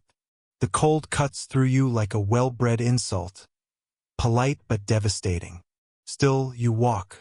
There's something soothing about wandering aimlessly in a city still half asleep. You pass the grocer, now selling turnips again instead of holly wreaths. You pass the post office, where a young man is still digging letters out of a sack like a magician who's lost track of time. And you pass a coal wagon, its driver humming a tune that sounds like resignation set to music. The smell of coal smoke hangs thick in the air, heavy, oily, familiar. It's the scent of the entire industrial age condensed into one breath. And here's your historical fact. In 1901, London burned nearly 16 million tons of coal, enough to darken the air for weeks and stain the snow black at the edges. Victorians called it London fog, though anyone honest enough knew it was mostly soot and regret. You stop by the river again. The ice is thinner now, cracked in long, jagged lines like old glass. You can still see footprints frozen in place from the day before, ghostly reminders of laughter and risk. A small boy throws a pebble onto the ice, watching it skid until it disappears into a dark hole. Gone, he says solemnly, then turns to you with a grin that makes you forgive everything about the cold. Children, it seems, are immune to melancholy. The sky begins to dim. Gaslights flicker on, one by one, their glow diffused by the mist rolling in from the river. You hear the faint echo of a church choir somewhere, their voices carried by wind and smoke alike. You walk home slower this time, each breath leaving a small cloud behind you. The brass clock ticks quietly in your pocket. It feels almost alive now, like a heart that's borrowed your rhythm. Back in your parlor, you light a single candle. The flame trembles, catching reflections in the glass of framed photographs on the mantel. You study one of them, a picture taken years ago when the light was brighter and your hair less sooty. Funny how time always finds its way into photographs. Not just in faces, but in posture, in the way people hold themselves, like they knew the camera was stealing something but weren't quite sure what. You take the silver key from your desk and hold it next to the clock. In case the world stops again, you repeat softly. The brass glints in the candlelight. The key catches a reflection that almost looks like movement. You smile faintly. It already has, you whisper, at least for tonight. The candle flame bends, the brass clock ticks, and outside, the world hums with coal and silence. You sit back, wrap yourself in your blanket again, and close your eyes. Not to sleep yet, but to listen. The sound of time, the creak of wood, the quiet sigh of a city half frozen in memory. London breathes in, London breathes out, and somewhere in the distance, a bell tolls midnight again. Morning again. But not just any morning. This one feels new in a way that isn't merely about sunlight or frost. The city seems to hold its breath, waiting for something that hasn't quite been named yet. You rise slowly, as though the act itself could disturb history. The frost on the window glows with soft pink light, and somewhere down the street, a newspaper boy is shouting headlines that sound both urgent and tired. You can't quite make out the words, but you catch the date when he repeats it. December 27th, 1901. You smile faintly. A new year and a new century only days away. The world will soon shed its Victorian coat, whether it's ready to or not. You pull on your boots and open the door. The air greets you with a firm handshake and a slap on the cheek. The cobblestones crunch under your feet as you step into the half-frozen morning. A carriage rattles past, the horse's breath steaming like a locomotive. The driver nods politely, as though acknowledging that both of you have somehow survived another year of questionable pudding and endless chimney smoke. You stop to buy a paper. The headline, printed in bold, solemn letters, reads, "A Century Ends. Reflections on the Late Queen's Legacy." And below it, in smaller print, "The modern age approaches. Can Britain keep up?" You murmur, "Probably not," under your breath, because that's what everyone is thinking. Your historical fact for this section. By the end of 1901, Britain had over 50,000 automobiles registered, a number so terrifying to horse owners that several cities considered banning them outright. People complained they were loud, smelly, and likely to explode, which, to be fair, they occasionally did. You walk along the Thames, watching a faint mist rise from the water. The river has always been London's heartbeat, sometimes slow, sometimes feverish. Today, it moves with sleepy certainty, as though even it feels the weight of transition. Near Blackfriars Bridge, you spot a man sketching the skyline. His breath fogs the paper as he works. You pause beside him. "Beautiful morning," you say. He glances up, grinning. "Too bright. Harder to draw the ghosts when the sun's up." You chuckle softly. "London has plenty of ghosts, even at noon." He nods, then adds, "Historians still debate whether we've ever really seen daylight here." You both laugh, and then you move on, two strangers briefly sharing the same observation about the city's eternal twilight. When you return home, the brass clock on your mantel ticks steadily, patient as ever. You notice the small silver key beside it again. It glints softly in the light, catching your attention like an idea half forgotten. You pick it up, turn it once in your fingers. For a moment, you think you hear something, like a whisper of gears aligning deep within the clock. But when you listen harder, it's gone. Only the ticking remains.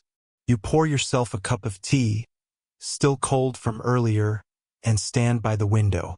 The city outside hums quietly, a mechanical lullaby. You realize that life itself seems to have adopted the rhythm of a winding clock. Steady, inevitable, and oddly comforting. You smile at the thought. A century ends, you whisper.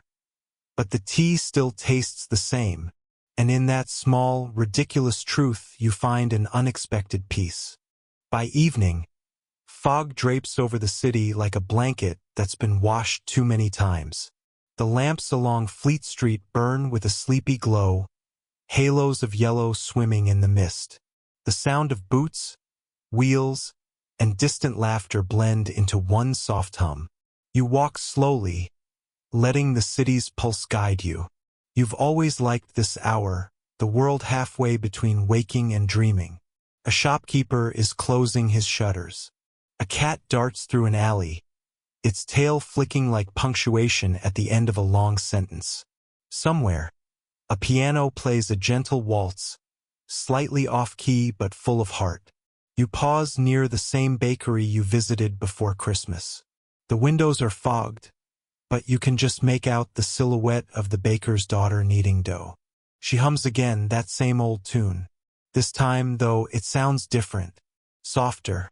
Perhaps it's simply the way the fog muffles everything, turning even effort into poetry. Your historical fact for this section. In late 1901, London's first electric street lamps began replacing gas lights in certain districts. Many citizens complained the light was too harsh, preferring the old amber glow that made even dirt look romantic. Progress, it seems, rarely consults nostalgia before moving in. You find yourself standing under one of those new electric lamps now. It buzzes faintly, the light white and unforgiving. You can see your breath illuminated like ghost smoke. A strange thing, to stand in both centuries at once. One foot in the soft flicker of gaslight, the other in the bright certainty of electricity. A woman passing by mutters, "Too bright for comfort," and you silently agree. It makes the shadows feel lonelier somehow. When you finally return home, the brass clock is still ticking. The fire has died to embers, and the air smells faintly of coal dust and melted wax. You light a candle instead of turning on the new lamp. The flame wavers, painting soft gold on the walls. The old warmth returns, the kind that hums rather than hums back. You wind the clock gently, the gears sighing in response. The silver key still rests beside it, untouched yet undeniably important. You don't quite know why, but you leave it there, waiting.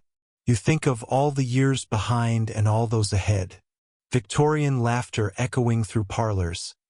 Edwardian whispers waiting in the wings. Feels like standing on a bridge between two songs, both fading, both beautiful. Outside, the fog thickens. The last gaslight on your street flickers once, twice, then goes out. You whisper, almost to yourself, and that's how an age ends.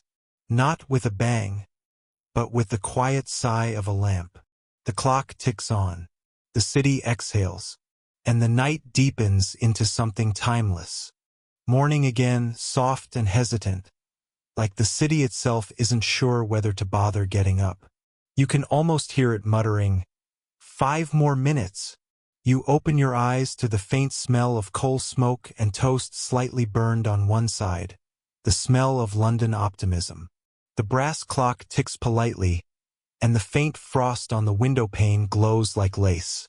You sit up, pulling the blanket tighter around your shoulders, and for a moment you forget what year it is. Then you glance at the paper from yesterday, folded neatly on the table. The headline reminds you, December 28th, 1901.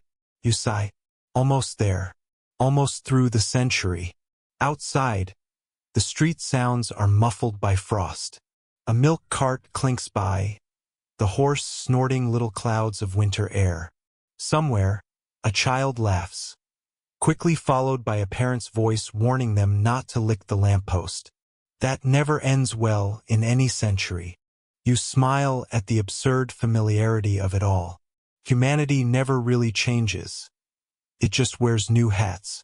You decide to step out and walk to the corner cafe. The sky is pale, the kind of color you only get after a long frost, like someone diluted sunlight with cream. Inside the cafe, it's warm and foggy with steam. Glasses fog, spoons clatter, and someone near the back is reading the Times out loud to anyone who'll listen. It's mostly about progress. Railways expanding, electric trolleys replacing horse trams, modernity becoming the new religion. You order tea and porridge. It arrives lukewarm, but you don't mind. You've learned that warmth is a spectrum, not a guarantee. At the next table, a man in a thick scarf is describing the wireless telegraph to a small audience. Imagine it, he says. Messages sent through the air. No wires at all. A woman laughs. Next you'll tell us voices will travel through it too. You grin into your cup. Just wait, you think. Your historical fact for this section. Guglielmo Marconi successfully sent the first transatlantic radio signal in 1901, from Cornwall to Newfoundland. It was a single Morse code letter S. 3 dots that changed the world. The man's audience eventually loses interest, drifting back into their eggs and toast. He sighs, muttering something about vision being wasted on the unimaginative. You can't help but feel for him. Every new century begins the same way, half of humanity dreaming ahead, the other half clinging to the coattails of yesterday. As you leave the cafe, you spot a new poster pasted crookedly on a brick wall. Edison phonographs. The sound of the future. You pause to look at it, amused. A drawn hand holds a trumpet-like machine, with musical notes pouring from it. Below, in tiny print, now available in select London shops, record your voice for posterity. You imagine some proud father bellowing into the horn, "This is me," while his children cringe in the corner. Technology, you think, always begins as embarrassment before it becomes wonder. When you return home, the frost has begun to melt. Drops of water run down the window like tears, or perhaps sweat from the city's slow awakening. You light the fire again, listening to the soft hiss of wood catching flame. The brass clock ticks on, unfazed. You realize it's the one object in your home that never complains. You lean back in your chair, cup of tea in hand, and whisper, 3 days left, old century. It doesn't answer, but the ticking sounds faintly like laughter. The night before New Year's Eve arrives quietly, wrapped in mist. The fog rolls through the city like a polite intruder, uninvited, yet too graceful to turn away. You walk along the embankment, hands tucked deep into your coat. The Thames is barely visible, a silver ghost winding beneath the bridges. Somewhere, a bell tolls 8 times, echoing into the fog. People hurry past, collars up, hats down. Everyone seems to be rushing toward the next century, as though arriving early might secure a better seat. You pause by a lamppost, watching its circle of light shimmer faintly in the haze. The air smells of coal smoke, rain, and a faint hint of oranges. Someone selling them from a cart nearby, bright fruit glowing like tiny suns against the gloom. A man offers you one for a penny. You buy it, peel it slowly, and let the scent fill the cold air. The juice runs down your thumb, sticky and sweet, cutting through the chill. A small, quiet joy in the middle of history. Your historical fact for this section: oranges were a traditional Victorian Christmas treat, often the most exotic gift a child might receive in their stocking. In 1901, they were still a symbol of wealth and warmth, sunlight you could eat. You toss a piece of peel into the river and watch it float. It glows faintly in the gaslight before vanishing into the dark. You think about how fragile everything feels lately: traditions, empires, certainties, like ice underfoot, just waiting to crack. Further down the path, 2 boys are lighting small firecrackers, early celebrations for the new year. The pops echo like miniature cannon fire, startling a flock of pigeons. One of the boys laughs so hard he nearly drops the match. The other shushes him, whispering, "Careful, the constable here." You grin. Same spirit as ever, chaos dressed in mittens. You watch them disappear into the fog, their laughter fading like the last notes of a song. And for a moment you envy them, their lightness, their absolute certainty that next year will be better. When you finally head home, the street is empty except for the soft sweep of a lamplighter making his rounds. He moves slowly, methodically, igniting one flame after another. The lamps flicker to life in neat succession, like stars being relit after dusk. He nods as you pass. "Cold night," he says. "Colder century," you reply, half smiling. He chuckles. "Ah, they're all cold, sir. Just depends how bright you burn." You turn that line over in your mind as you walk. It feels true in ways you can't quite explain.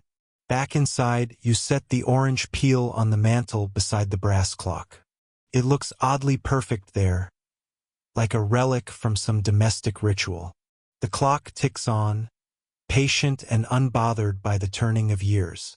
You look at the key again, still resting beside it. You pick it up this time. Feels heavier than before. Maybe that's memory clinging to metal. You fit it into the clock's winding hole and turn. Slowly. 1, 2, 3 times. The mechanism hums faintly, alive again. And as the gears click into place, you hear something new, soft, almost imperceptible. A faint chime, like a sigh of satisfaction. The fire flickers once. The shadows shift slightly. And for a heartbeat, you swear the century itself breathes. You smile, whispering to no one. "Almost midnight, old friend." The city beyond your window is asleep but dreaming, of lights, laughter, and the uncertain promise of tomorrow. The brass clock ticks on, marking time not just for hours, but for centuries. And you, in this moment, are exactly where history meets hush. The last dawn of the century rises shyly, like a guest who isn't sure if they're early or late to a party. The light is pale and gentle, washing over rooftops glazed with frost. Chimneys sigh tiny plumes of smoke into the still air. Somewhere in the distance, a clock strikes 8, its echo swallowed by fog. You stir from your chair, the brass clock ticking faithfully beside you. The orange peel from last night still rests on the mantel, a bright little fossil of sweetness. It's December 31st, 1901.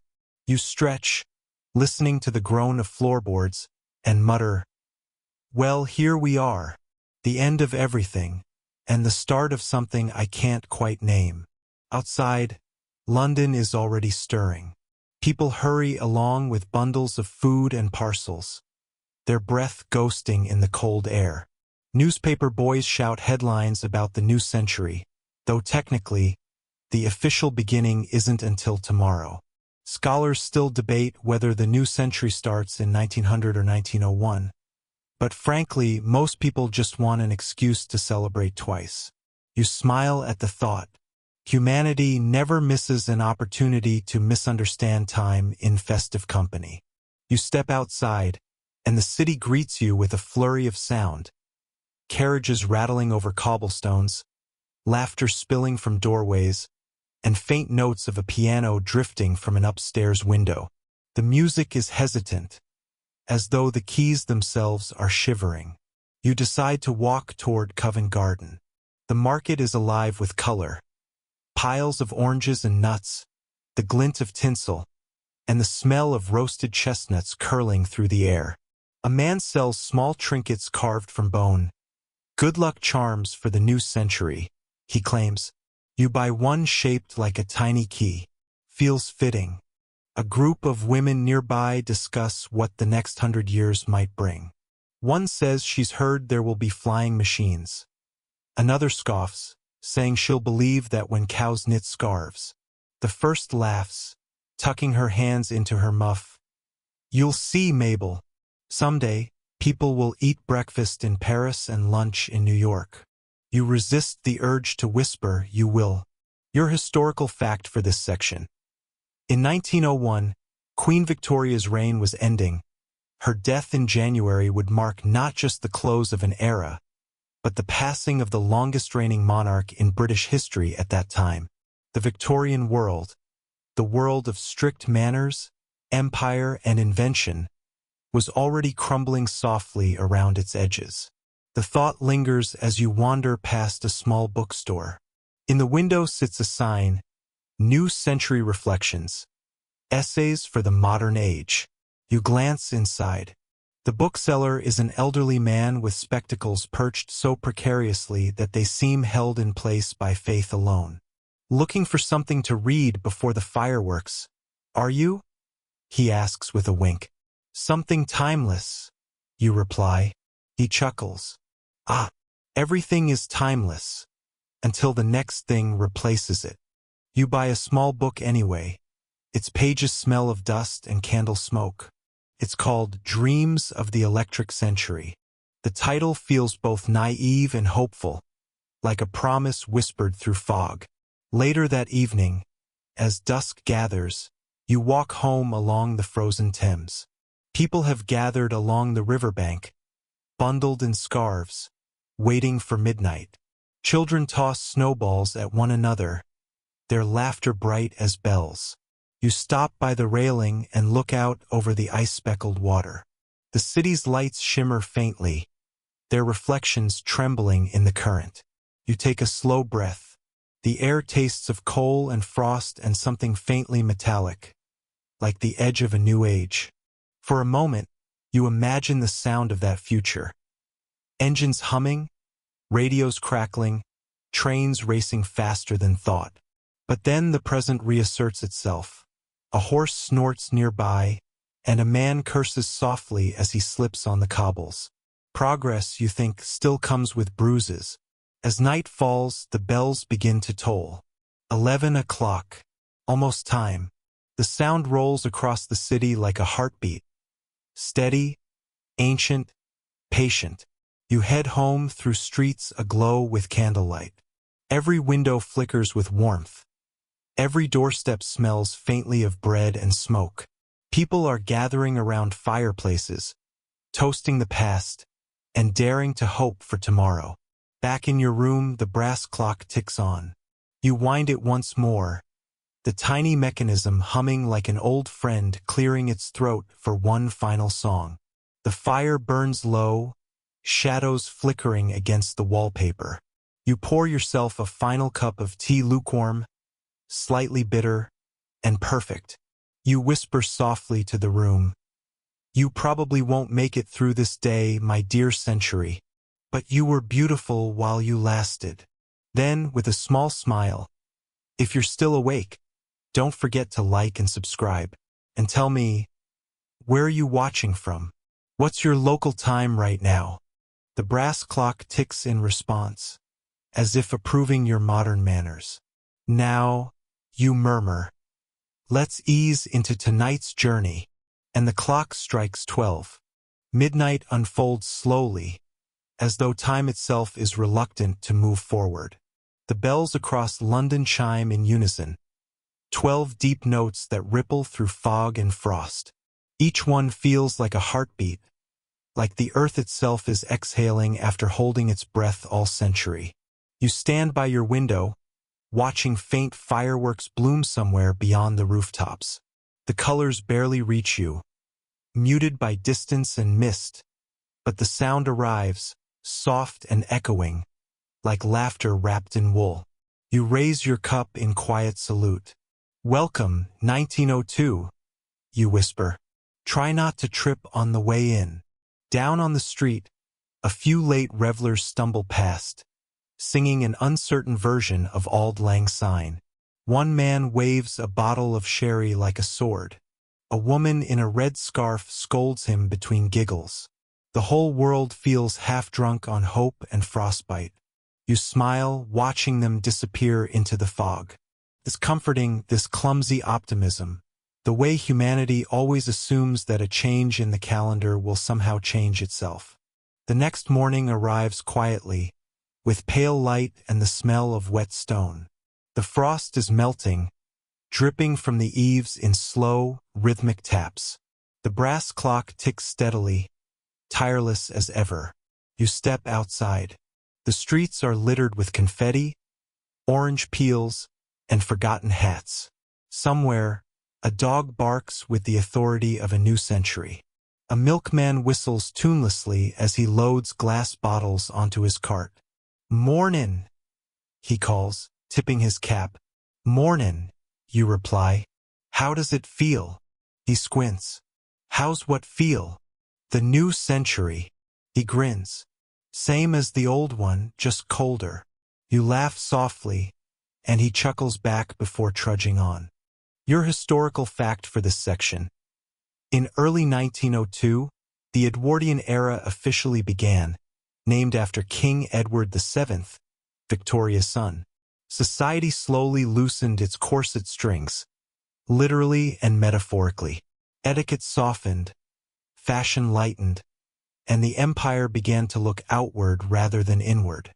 But for most people, it didn't feel like a new age yet. Just another winter morning with damp boots and unwashed dishes. You walk toward the market again. Vendors are setting up their stalls, rubbing their hands for warmth. The same oranges gleam on wooden crates, though somehow they look less magical now that Christmas is over. You buy one anyway, peel it slowly, smell the sun inside it. The vendor smiles. "Bit of brightness, eh?" You nod. "Always." On your way home, you notice something new. A poster outside a photography studio. "New Century Portraits. Capture yourself for the ages." A young couple stands beneath it, debating whether to go inside. The woman adjusts her hat nervously. The man grins, promising to look dignified. You linger long enough to watch them step into the studio, arm in arm. For a moment, their laughter lingers in the air before the door shuts. You think of all the faces that will soon be captured, smiling, serious, sleepy, all frozen in sepia for people like you to study 100 years later. History, you realize, is just a collection of well-lit moments pretending to be eternal. As dusk falls again, you return home and light the fire. The brass clock glints in the glow, the little key still resting nearby. You set it beside the tiny bone charm from the market, the two of them side by side, like old and new shaking hands. You lean back, listening to the gentle pop of the firewood. Outside, the city hums softly. Carriages, footsteps, distant laughter. Somewhere a phonograph plays faintly, its crackling voice whispering a song you can't quite make out. You smile. The future has a sound now. And as the first full night of 1902 settles around you, you close your eyes, letting the world drift. The fire sighs. The clock ticks. History, for once, seems content to rest. The first proper morning of 1902 begins like a sigh, the kind that escapes before a long day starts. Outside your window, the frost has thinned to a silvery glaze, and a soft drizzle replaces last night's snow. London looks half asleep, as though it stayed up too late toasting the new century and now regrets its enthusiasm. You sit at your small table, stirring a cup of tea that's long since cooled, listening to the city stretch and groan awake. The brass clock ticks beside you, steadfast, patient, utterly indifferent to your musings. The newspaper headline reads, "Edwardian age begins with quiet dignity." You raise an eyebrow. Quiet dignity, you repeat aloud. That's one way to describe a hangover. You decide to take a walk toward Westminster. The streets are slick with melting snow, and the air smells faintly of damp wool and coal smoke. People hurry by with umbrellas angled awkwardly against the drizzle. The city feels different today, subtly rearranged, as though someone tilted the world just a little to the left. You pass a group of young men clustered around a shop window, pointing at a contraption inside. A gleaming bicycle with oddly thin tires and a brass headlamp. The shopkeeper catches your eye, proud as an inventor showing off his first miracle. "Newest model," he says. "The Swift Roadster. Smooth as silk, light as a dream." You nod, half smiling. "And how fast does it go?" He grins. "As fast as you can pedal, sir." Progress, it seems, is still powered by human legs. Your historical fact for this section. In 1902, bicycles were among the most popular symbols of modernity. They gave ordinary people, especially women, new freedom of movement, challenging social norms and even fashion itself. Bloomers became scandalous but practical emblems of independence. A young woman pedals past as if to prove the point, her skirt neatly pinned at the knees, her scarf flaring like a banner. You tip your hat as she passes. She doesn't notice, too busy conquering the cobblestones. Further along the street, you find yourself drawn to the rhythmic hum of machinery spilling from a nearby workshop. Inside, a few men in rolled-up sleeves are assembling something that looks both absurd and magnificent. A car. The mechanic notices you watching. "Motor car, sir," he says proudly. "Petrol-powered. No horse required." You study the contraption. It gleams like an overconfident beetle, smelling faintly of oil and arrogance. "And does it work?" you ask. He grins.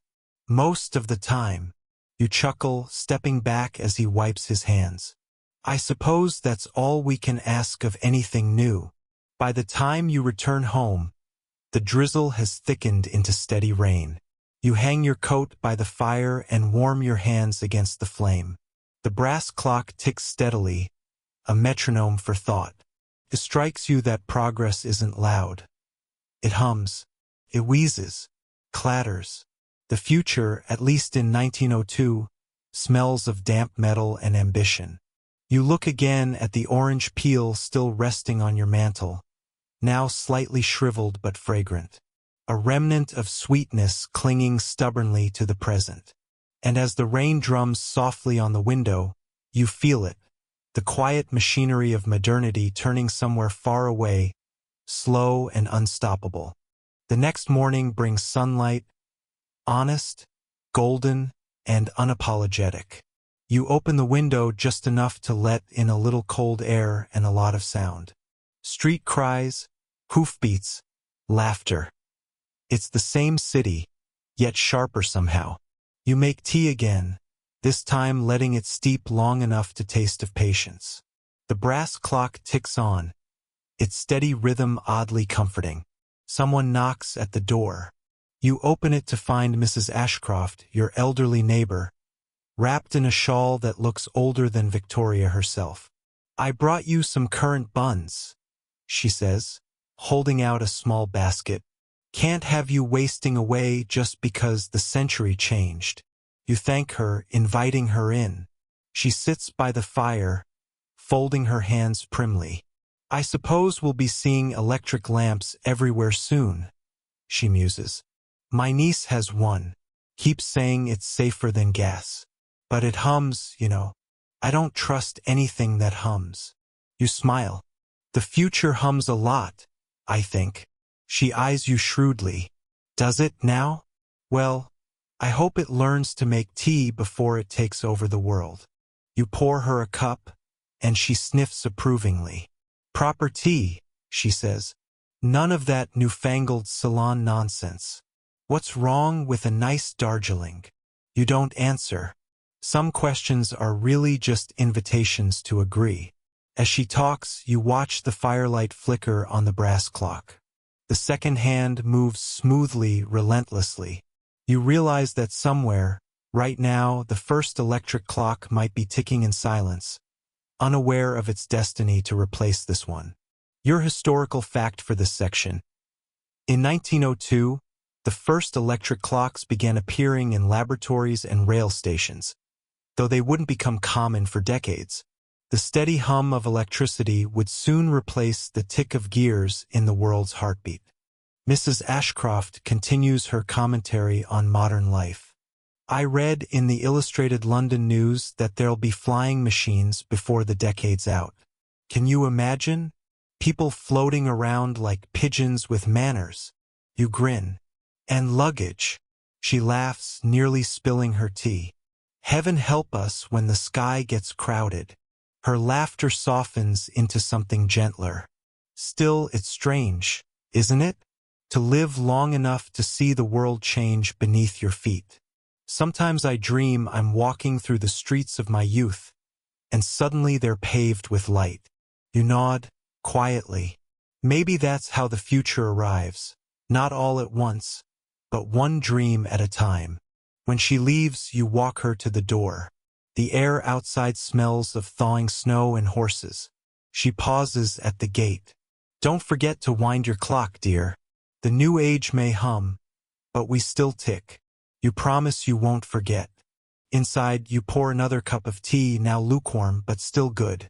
You wind the brass clock, listening to its tiny sigh of contentment. The fire burns low, the air hums faintly, and for a moment you think you can hear both. The past ticking, the future humming, two timekeepers in quiet conversation. You smile, settling back into your chair. Outside, the city hums too, unaware that it has already become history in motion. And you, tea in hand, are content to watch it unfold. Slowly, sleepily, and beautifully.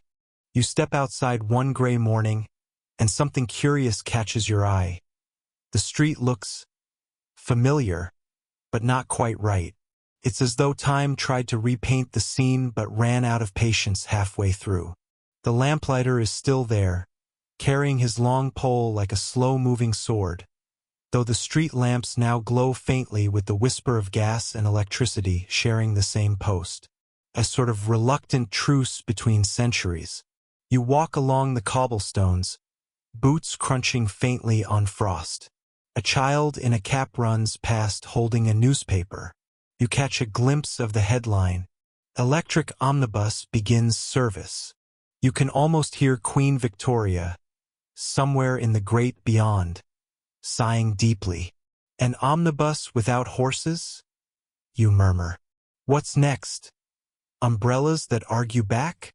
The child vanishes down the street, and you pause outside a small bakery. The smell of warm bread is an anchor in this tide of progress. Inside, Mrs. Pembroke, the baker's wife, waves you in with flour-dusted hands. "Still serving the old way," she says proudly. "No fancy machines here.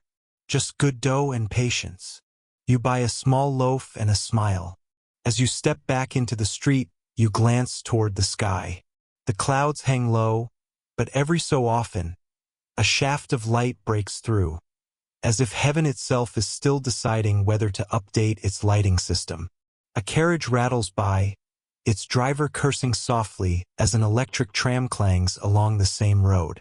The two vehicles, one sweating, one sparking, seem to glare at each other like rival cousins forced to share a family reunion. Your historical fact for this section. By 1902, London had introduced its first electric trams, running alongside horse-drawn ones. The mixture caused both chaos and fascination. Some horses refused to walk near them, as if offended by their audacity. You stop at a familiar corner where a flower girl usually stands. Today she's gone, and in her place sits a small phonograph in a shop window, playing Summit. Hing scratchy and sweet. The sign reads, "Music for the modern home. No pianist required." The tune drifts out into the cold morning, thin but determined. You can almost feel the future practicing its scales. A man beside you shakes his head. "Won't last," he says. "People like their pianos." You nod. "People liked their candles too." He chuckles softly, then walks off muttering about how you can't waltz to a machine. The street around you buzzes gently, half mechanical, half human. It feels alive in a new way, but you can't quite tell if it's more awake or just noisier. Still, you find yourself smiling. The city hasn't forgotten you, it's just learning to hum in a different key. You turn homeward through the back lanes, where the puddles mirror both horse hooves and electric light. It occurs to you that maybe this street hasn't forgotten to change at all. Maybe it's just pacing itself. It happens quietly, no drama, no warning. Just a soft click, like a sigh too small to notice. Your brass clock stops. You don't realize it at first. You've been reading by the window, letting the gray afternoon seep into your bones. The fire hums, the rain taps, and time, apparently, takes a short nap. When you finally look up, the hands are frozen at 12 o'clock. You blink at it, frowning. Well, that's one way to protest progress. You give it a gentle tap. Nothing. Another tap. Still nothing. You can almost hear it saying, "I've done my bit. Thank you very much." You fetch your tools, a small screwdriver, a bit of oil, and set the clock on the table. It's a quiet ritual, the kind that belongs more to memory than necessity. As you open the back panel, the faint smell of brass and time greets you. You turn the gears carefully, listening. Your historical fact for this section. By the early 1900s, home clocks were among the most widespread pieces of technology, symbols of punctuality and middle-class pride. They marked not just hours, but aspirations. You think about that while turning the gear between your fingers. How curious that humanity's greatest achievement might be the illusion of control over something it can't stop. Outside, a bell rings from somewhere. A church, perhaps, or the factory down the road. 12 chimes echo faintly, as if mocking your silent clock. You laugh softly. All right, you win, time. The rain stops, and a fragile beam of sunlight lands right on the brass face, glinting gently. You pause, the screwdriver in midair. Maybe it doesn't need to move. Maybe stillness has its own kind of rhythm. You make yourself a cup of tea, letting the clock rest in dignified silence. The sound of the kettle hissing fills the quiet, modern comfort meeting timeless pause. You sip slowly. The world outside continues spinning, clocks or no clocks. And as you watch a stray snowflake drift lazily past your window, one of the last of the season, you think perhaps the brass clock isn't broken after all. Maybe it's simply reminding you to stop measuring time for a little while and start feeling it instead. You smile, leaning back, listening to the soft hum of the city beyond. Progress will march as it always does, but tonight time belongs to you. The kettle whistles again, a softer one this time, as if it too is learning restraint. You pour the tea into a delicate porcelain cup. The cup's rim is slightly chipped, though that feels right somehow. Nothing about this house has ever pretended to be perfect. Outside, the snow has stopped. A faint warmth rises from the streets like the city itself is exhaling after a long, buttoned-up winter. The calendar says March 1902, though the air still carries December's perfume of coal smoke and damp wool. You settle by the window, teacup in hand, and watch two delivery boys argue beneath a lamppost. One rides a bicycle, the other pushes a handcart. Each thinks his way is the future. You sip, amused. Humanity never changes, it just updates the argument. A small brass bell above your door jingles. Mrs. Whitcomb from next door enters, wrapped in a heavy shawl and determination. "You've heard, haven't you?" she says. "You haven't. The King's having a motorcar parade next week. Imagine. Carriages without horses, parading through London like they own the streets." You smile gently. Progress on wheels. Quite literally. She squints. "Do you think they'll ever replace walking entirely?" You set your cup down. "Only if they invent a way to replace thinking too." She laughs, the kind of laugh that feels like a quilt draped over cold shoulders. You glance at your clock, still stopped at noon. It feels like a tiny rebellion, a reminder that some things refuse to tick along with the rest. Your historical fact for this section. By 1901 to 1902, London witnessed some of its earliest organized automobile exhibitions and processions, drawing both excitement and outrage. Many Victorians considered them mechanical show-offs, while others saw them as divine chariots of modernity. Historians still debate, you murmur, whether the Victorians feared change or simply preferred it to arrive politely. Mrs. Whitcomb nods sagely, though you suspect she's more interested in whether she can buy one of those motor cars secondhand. After she leaves, you return to your chair and stare at the fire. The flames dance like restless ghosts, all flicker and hunger. You wonder what stories they could tell if they'd stayed longer in each hearth instead of leaping ahead to the next invention. A faint breeze creeps through the window gap, curling the smoke from your tea into lazy patterns. The scent of bergamot drifts upward, mingling with dust and nostalgia. You lean back, closing your eyes. Somewhere, faintly, a gramophone scratches out a tune. One of those new sentimental songs everyone pretends not to like but secretly hums. You hum along too. The world outside has grown a little faster, but your room, your tiny island of quiet, feels suspended between centuries. It's a good place to linger. Night falls softly, the kind of night that doesn't argue with darkness but simply joins it. The city hums below like a half-remembered dream. You pull on your coat and step outside for a walk. The street is lined with lamps, not all gas anymore. Some glow with a steady electric shimmer, humming faintly like mechanical fireflies.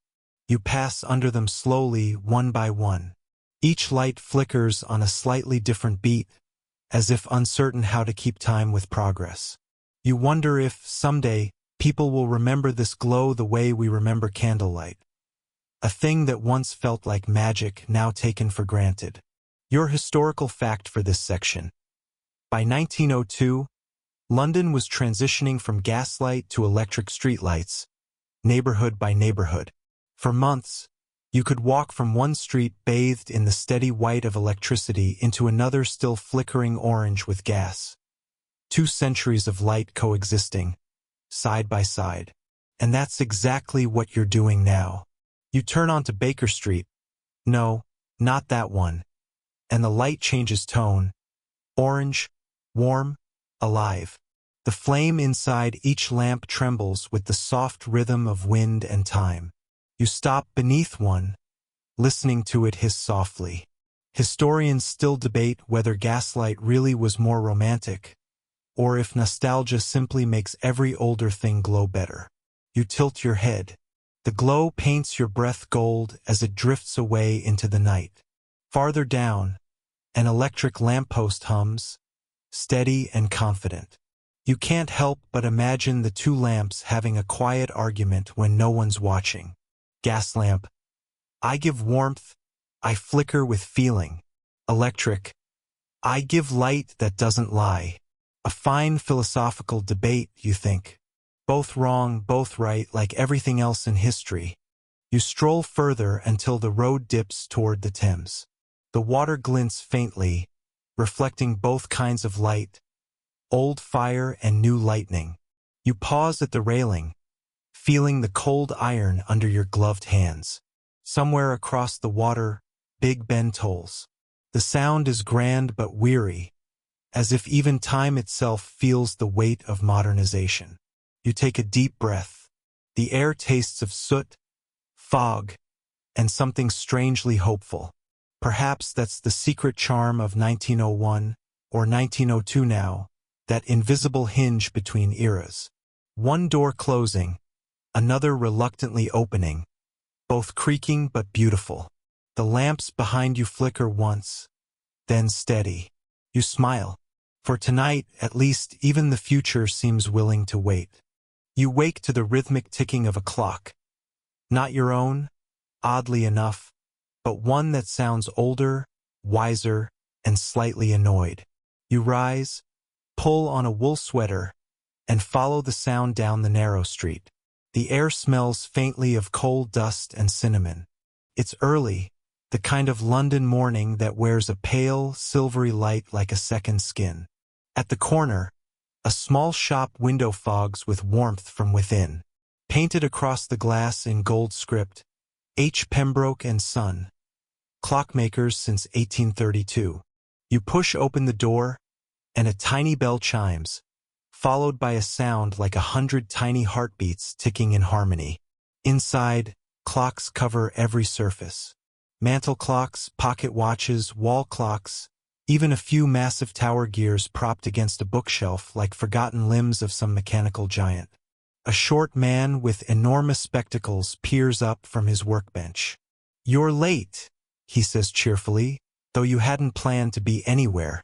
"I didn't know I had an appointment," you reply. "No one ever does," he mutters, polishing a brass gear. "Time makes appointments for us." You wander among the ticking chorus.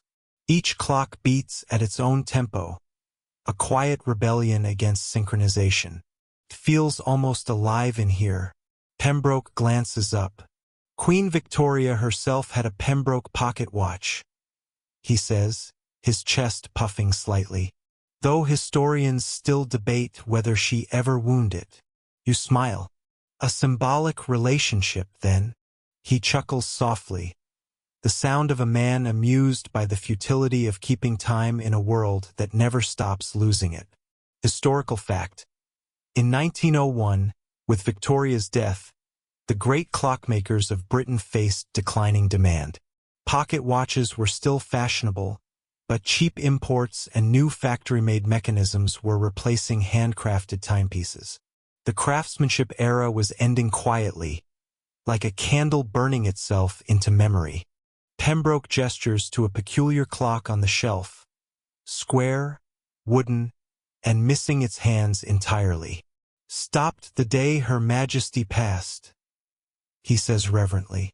"I could fix it, but I rather like it this way." You run a finger along its dusty frame. "A memorial, then?" He nods. "Some moments shouldn't move forward." You leave a few coins on the counter, though he never asks for payment. As you step back into the street, the air feels different, lighter, thinner, as if time itself took a breath and let you go. Outside, the bells of Westminster begin to chime. You count the echoes, 12, 13, though you know that's not quite right. Maybe time is bending just a little to humor you today. You smile. Pocketing a tiny brass gear Pembroke must have slipped into your glove. Ticks once, faintly, against your palm. And you walk on. The street is louder today. Boots on cobblestones, carriage wheels, the shrill whistle of trains somewhere in the distance. Progress has found its rhythm again. At the corner of Fleet Street, a boy no older than 12 waves a stack of papers in the air. Extra, extra, he calls, voice cracking on the second word. New century, new king, new empire. You hand him a penny, take a copy, and unfold it carefully. The ink smudges your gloves, as if history itself can't wait to leave its fingerprints on you. The headline shouts optimism. The 20th century dawns with promise and electric light. You glance down the column. Something about a wireless telegraph message sent across the Atlantic, and another about plans for a tunnel under the Thames. All very thrilling, all very loud. The boy grins at you. Ain't it grand? The future's finally here. You nod. I suppose it always was, just waiting for better press. He laughs. A bright, unguarded sound that cuts through the cold morning. Historical fact. In January 1901, Marconi succeeded in transmitting wireless signals over hundreds of miles, a precursor to modern radio. Newspapers hailed it as a miracle, the death of distance. Historians still debate whether that phrase was hopeful or ominous. You sit on a bench and read the rest of the paper. An advertisement catches your eye. Buy your loved ones the Edison home phonograph for only £5.10. There's even a little illustration of a family gathered around a curious trumpet-shaped machine. You imagine the sound.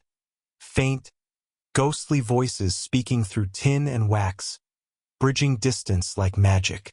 Maybe you think people have always wanted to be heard by the future. You look up. The boy is still shouting, his voice echoing down the street. A few pigeons take flight at his enthusiasm. His breath steams in the air. Fragile proof that he's still here, still alive, still believing in the promise of the new century. When you finally fold the paper and stand, the world feels slightly brighter. Not newer, just more awake. You glance down at the brass gear still in your pocket. Ticks once again like applause. You smile. Maybe time isn't keeping you. Maybe it's cheering you on. The next morning begins with the hiss of light. Not sunlight exactly, but the flash of a camera bulb. You blink, startled, and find yourself in a cramped photography studio on Piccadilly. The air smells faintly of silver nitrate, coal smoke, and something resembling hope. A man with a thick mustache and thinner patience adjusts his tripod. Hold still, he says, though you haven't moved in minutes. He squints through the lens, then lowers it. You've got that kind of face that looks serious even when it's not. Perfect for posterity. You smile faintly. Posterity never asked me to pose. He grins. Posterity never asks. It just develops later. He steps back, draping a velvet cloth over the camera. You glance around the studio. Painted backdrops of frozen waterfalls, forest clearings, and grand marble parlors. A woman in a lace dress waits near the window, her expression somewhere between patience and melancholy. The light catches her cameo brooch, scattering gold across her collar. Most people want to look richer or happier than they are, the photographer says, fiddling with the shutter. You'd be surprised how many men request a naval uniform they've never earned. Historical fact. In 1901 and 1902, photography studios flourished across Britain and America. Families posed stiffly for formal portraits, while traveling photographers offered instant likenesses to those who couldn't afford studio fees. Some even painted color directly onto prints to bring life to the dead. He adjusts the lens again. Did you know? He murmurs. Some folks come in here to be photographed with their deceased relatives? A bit of artistry, a bit of denial. You nod slowly. A last family reunion. He shrugs. A last exposure. You think of that life frozen between chemical reactions, silver dust, and memory. The woman by the window stares into the light, as if she knows she'll never move again. Historians still debate, you say softly, whether photography helped people remember better, or just gave them permission to forget faster. The photographer grins, though his eyes are tired. Depends how often you dust the frames, doesn't it? The shutter clicks. For a moment everything stops, the clocks, the city, even you. Then the flash fades, leaving only the smell of ozone and something faintly burned. You exhale, blinking the ghosts away. Outside, the sun finally dares to rise. Slower, older, but still certain of itself. Later that day, you find yourself on a quieter street. Shop signs creak in the wind, and the cobblestones glisten from last night's rain. There, tucked between a bakery and a tailor, is a small window full of toys. The toys are simple but alive with charm. A wooden horse mid-gallop, a doll with glass-blue eyes, a brass soldier with a slightly crooked salute. And in the center, a tiny wind-up Santa, still frozen from last Christmas. You push open the door. Bells tinkle softly. The toy maker, an elderly man with spectacles perched halfway down his nose, looks up from his bench. Looking for a miracle? He asks. Maybe just something that doesn't break easily, you reply. He chuckles, dusting off a box. Then you're in the wrong century. You wander among the shelves. Each toy looks like it remembers being loved once. There's a warmth in the wood, a faint scent of pine and varnish, and the sound of something small ticking, perhaps a wind-up bird still trying to sing after years of rest. He hands you a small spinning top painted in faded red and gold. Still works, he says, winding it up and letting it whirl across the counter. It spins longer than you'd expect, humming softly like a lullaby. You watch it turn and ask, do children still play with these? The old man shrugs. They prefer automata now, toys that move on their own. Little machines pretending to be alive. He smiles, but not sadly. Just like the rest of us. Historical fact. By 1901, clockwork toys had become wildly popular across Europe, especially from German manufacturers. Tiny dancing monkeys, carriages, and even miniature trains fascinated both children and adults. Mechanical entertainment before the age of cinema. You hold the top between your palms, feeling the last of its spin fade away. Historians still debate, you say quietly, whether these toys taught imagination or replaced it. The toy maker grins. Depends on the child, he says, and maybe the adult, too. You step outside, the top still in your hand. Snowflakes drift down lazily, catching in your hair like fleeting thoughts.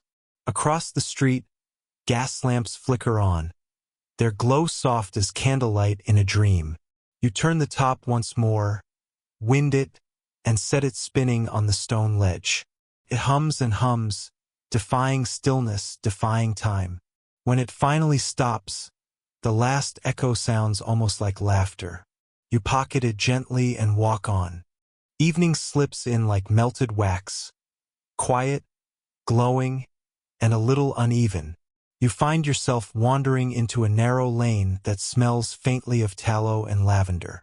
There's a soft golden light spilling from a doorway marked simply C. Ames, candles and wicks. Inside, rows of candles hang from wooden beams like pale fruit ready for harvest. Some are thin and elegant, meant for parlors and table settings. Others are thick, squat things clearly designed for keeping company during long nights. A woman with sleeves rolled high dips wicks into a bubbling pot of wax. She works in rhythm. Dip, lift, twist, hang. The soft choreography of patience.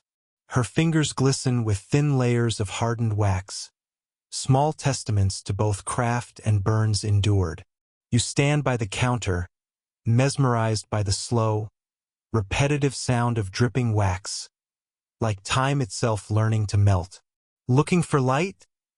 she asks, not turning around. "Always," you reply. She laughs.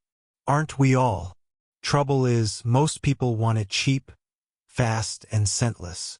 She turns, smiling faintly, eyes tired but warm. "Not me," you say.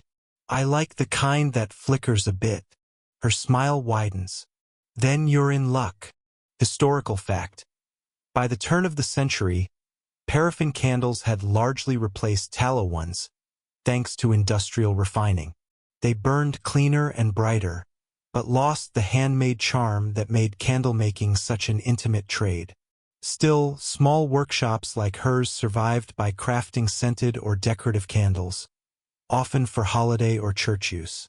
She gestures toward a shelf lined with colors: pale rose, ivory, soft green. Each candle smells faintly of something different: beeswax, pine, maybe even cinnamon. Historians still debate, you muse, whether candlelight was ever truly romantic, or if people were just trying to see their dinner. She chuckles, stirring her pot. "Maybe both. Depends who you were eating with." You both laugh, softly, tiredly, like people who understand that warmth is never just physical. She pours a fresh mold, the wax settling with a sigh. "It's strange," she says quietly, "how much light can come from something that burns away to give it." You think about that as you step outside, holding a small beeswax candle she insists you take. The air is cold, the street dim, but your pocket feels a little brighter.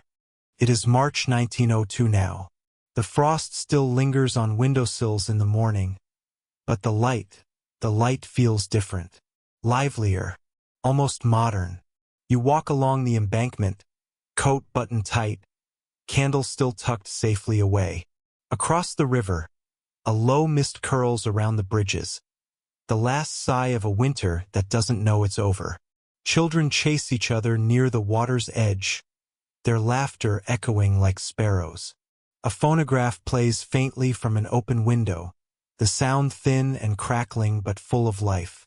Someone has wound it too fast, and the song wobbles upward like a cheerful ghost trying to keep tempo. You pause, listening.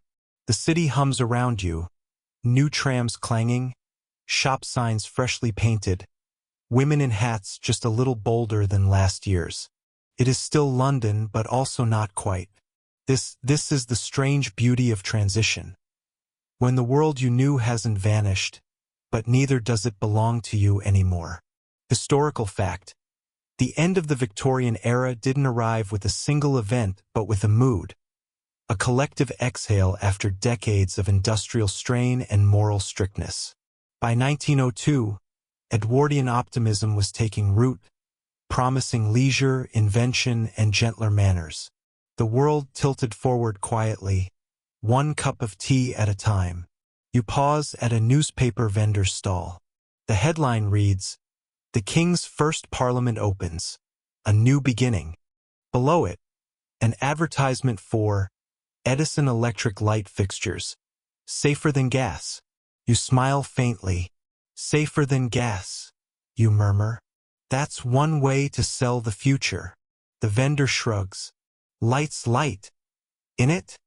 Depends, you say softly. Some burns longer. He looks at you, not quite sure if that was poetry or complaint, then tips his hat anyway. As you wander home, the bells begin to chime again. They sound the same, but the air between them has changed. Even the pigeons seem more confident, less startled by progress. You reach your door and pause, turning to look back at the street. It glows, not with gaslight, not quite yet with full electricity, but something in between. A blend of both centuries, one fading, one forming. Inside, you light the candle. The flame flutters, uncertain for a moment, then steadies itself. The room fills with soft, amber light. You sit, and the silence feels friendly. You take a sip of lukewarm tea, the same cup you've been drinking for months, it seems, and smile.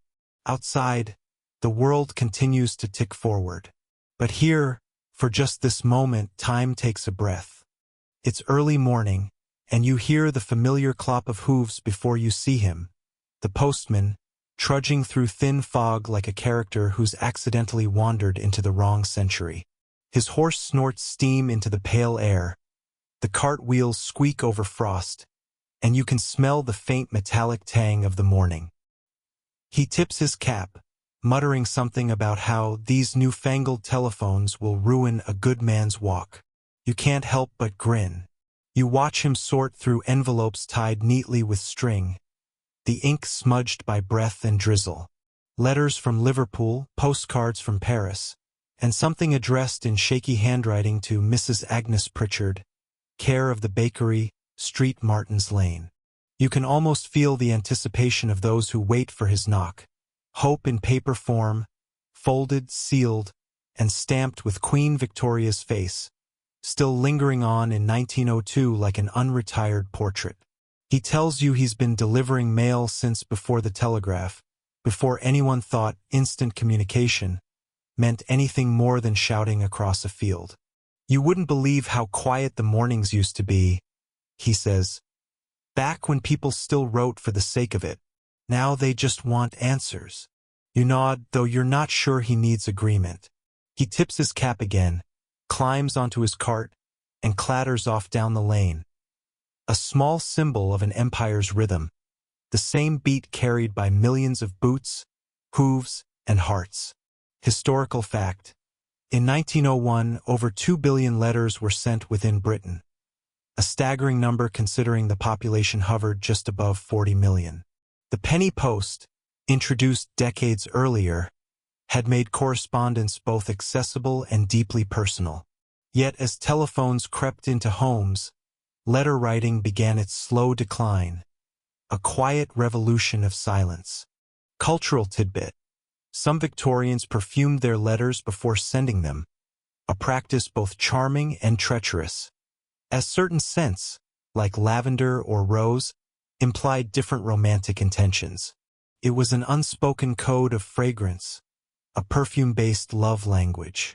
Historians still debate whether these scent codes were widely understood or simply the product of gossip columns and nervous imaginations. You walk toward the bakery mentioned on that letter, the air filled with the smell of yeast and sugar. Inside, the baker's wife, Mrs. Pritchard herself, wipes her hands on her apron and accepts her post with a nod. She smiles as she reads, though her eyes glisten slightly. "It's from my sister," she says. "Up in Yorkshire. Snowed in again. Says they've taken to playing cards by candlelight. Says it's not so bad." You smile too. "Could be worse," you offer. "At least she's got candles." Mrs. Pritchard chuckles, then slides a warm loaf toward you. "On the house," she says. "You look like someone who could use breakfast." The crust crackles as you break it open, the smell filling your lungs with something you didn't know you missed. Simple, honest heat. Outside, the postman rounds the corner again, his horse's breath still rising like smoke from the morning. You wonder how long before someone writes a letter to him, just to thank him for bringing everyone else's. Night has fallen, and the streets of London hum differently now. You step out from your narrow doorway and notice it. A faint electrical buzz, subtle but distinct. Lamps flicker to life not with the hiss of gas, but the clean click of a switch. The future has a sound, and it hums like a faraway thought you can almost catch. You follow the glow down the street, drawn to a shop window filled with gadgets. There's a gramophone on display, polished to perfection, and beside it, a boxy, mysterious contraption labeled telephone apparatus, the voice machine. Inside, a young clerk is demonstrating its use. He speaks into the mouthpiece, then turns to the audience of wide-eyed shoppers and grins as a faint echo replies from the receiver. "It's like witchcraft," whispers an old man beside you. "No," you murmur. "It's worse, it's progress." The clerk overhears and laughs. "You sound like my father." He invites you to try, so you lift the receiver, heart oddly quickened. The voice on the other end, tinny, faint, but undeniably human, says, "Good evening. This is the post exchange." For a second, you can't speak. You're hearing someone who isn't there. Someone far away, speaking through wires. "Good evening," you finally manage. "This is the future, I suppose." The voice chuckles softly. "Seems so, doesn't it?" You hang up, hands trembling slightly, and step back into the street. Historical fact: the first public telephone exchanges in London appeared in 1879, but it wasn't until the early 1900s that telephones became household objects. By 1902, about 80,000 lines connected the city, a miracle of wire, copper, and optimism. Obscure tidbit: early users of the telephone often shouted, fearing their voices might fade in the wire. Some even insisted on shouting greetings like, "Ahoy," instead of "hello," thanks to Thomas Edison's original recommendation. Historians still debate whether Edison truly said "ahoy" or if it's a later embellishment. But one thing is certain: the world never quite sounded the same again. You walk home slowly, thinking about how strange it is to talk to someone unseen, to send light without fire, to hear without being near. The old world feels like a candle's last flicker, the new one like a bulb just warming to life. Somewhere behind you, a bell rings for the final post. Somewhere ahead, a wire hums a soft metallic tune. You realize that, just like the candle maker's flame, the past had to burn away to make room for this. And as you reach your door, the faint light from your window, gas or electric, who can say any more, greets you like a patient friend. You step inside, and the sound of tomorrow fades into the comforting quiet of now. You wake to the sound of gentle piano keys, hesitant, slightly uneven. Someone nearby is practicing "God, Rest Ye Merry, Gentlemen," and every few notes the rhythm falters just enough to make you smile. You stretch, the winter light sliding across your face like the ghost of Christmas mornings long gone. Outside, the snow has softened everything. The footsteps, the shouting vendors, even the clatter of the milk cart. The whole world sounds padded, as though wrapped in wool and nostalgia. You wander toward the music, boots crunching through snow that's half ice, half memory. The tune drifts from a townhouse window. Inside, a girl in a faded blue dress sits at the piano, tongue poking out in concentration. Her mother hums along while embroidering a doily, because of course there's always a doily, and her little brother tries to balance a spoon on his nose. You watch through the glass, unseen, feeling both inside and outside history.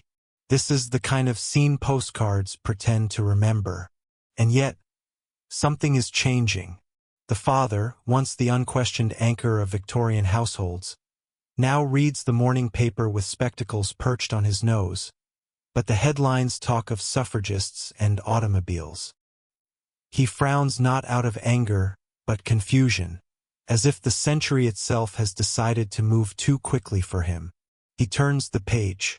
"They say a man flew in America," he mutters. "Two brothers, in a machine with wings." His wife barely looks up. "I'm sure they did, dear." She says it like she's humoring a child. Historical fact: in December 1903, the Wright brothers achieved the first powered flight in Kitty Hawk, North Carolina.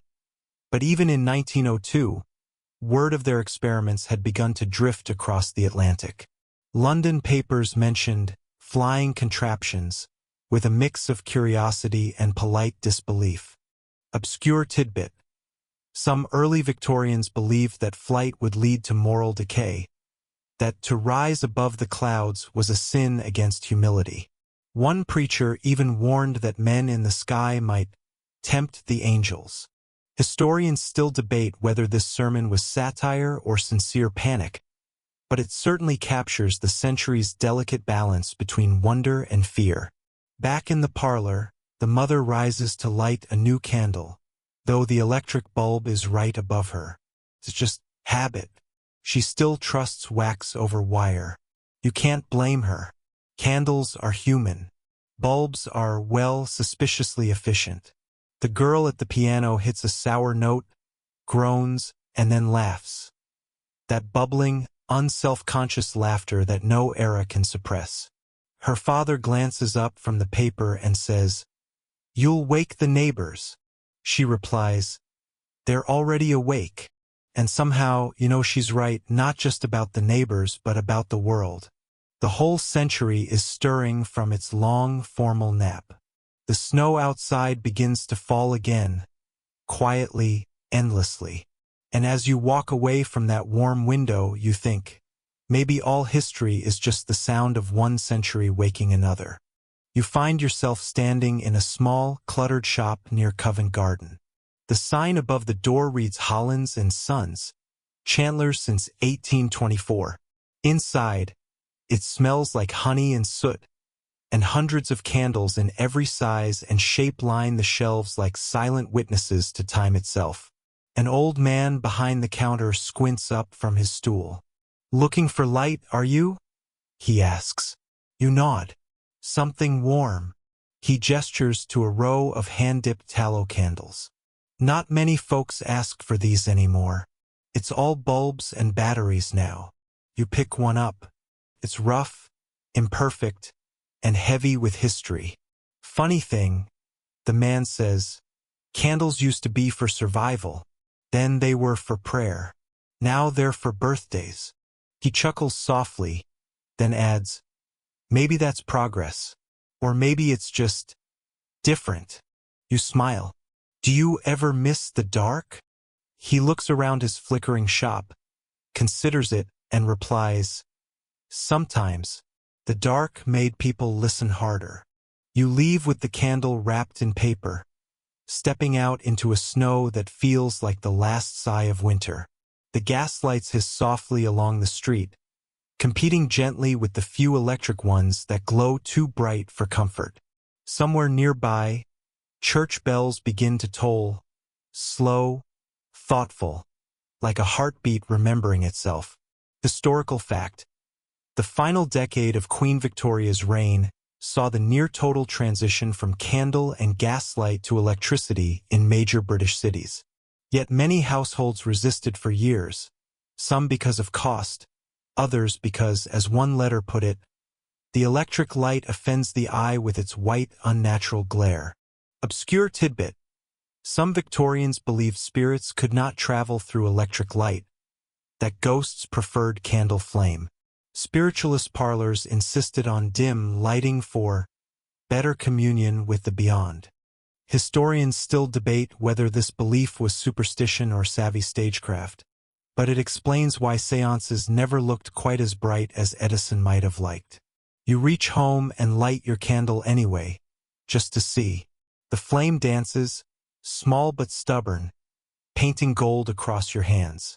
For a moment, you feel like you're holding every century that came before, every hearth, every lamp, every flicker of human defiance against the dark. The candle burns steadily beside your bed as you sit down, sigh, and watch the wax melt like time itself. The city outside hums quietly, half old, half new, all alive. You think of all the people who lived and laughed and shivered under this same sky, and how each of them, in their own way, tried to make the night a little less lonely. The candle's flame lowers, the hum of the electric street fades, and you breathe. The night stretches like silk, soft, endless, forgiving. You lie back, feeling the gentle warmth of the fading candle, the flicker of its light trembling against your closed eyelids. The city outside has quieted entirely now. Even the last carriage wheels seem to glide instead of roll. Somewhere, a clock counts the hour in slow, drowsy tones, not to remind you of time passing, but to soothe you with its rhythm. You think about that family in their parlor, about Mrs. Pritchard's warm bread, about the postman and his frozen breath, about every unseen hand that wrote, built, baked, played, and dreamed. They're all part of you now, tucked into your memory like folded letters. The past isn't gone. It's simply resting. It's sitting in a quiet corner, wrapped in a shawl, sipping tea, watching you drift into the same soft darkness it once knew. You exhale. The candle flickers lower, smaller, gentler. The air cools. Somewhere, a voice, your own or the narrator's, you're not sure, murmurs, "Sleep well, traveler. You've made it through another century." And the world, for once, doesn't rush to start again. It just rests,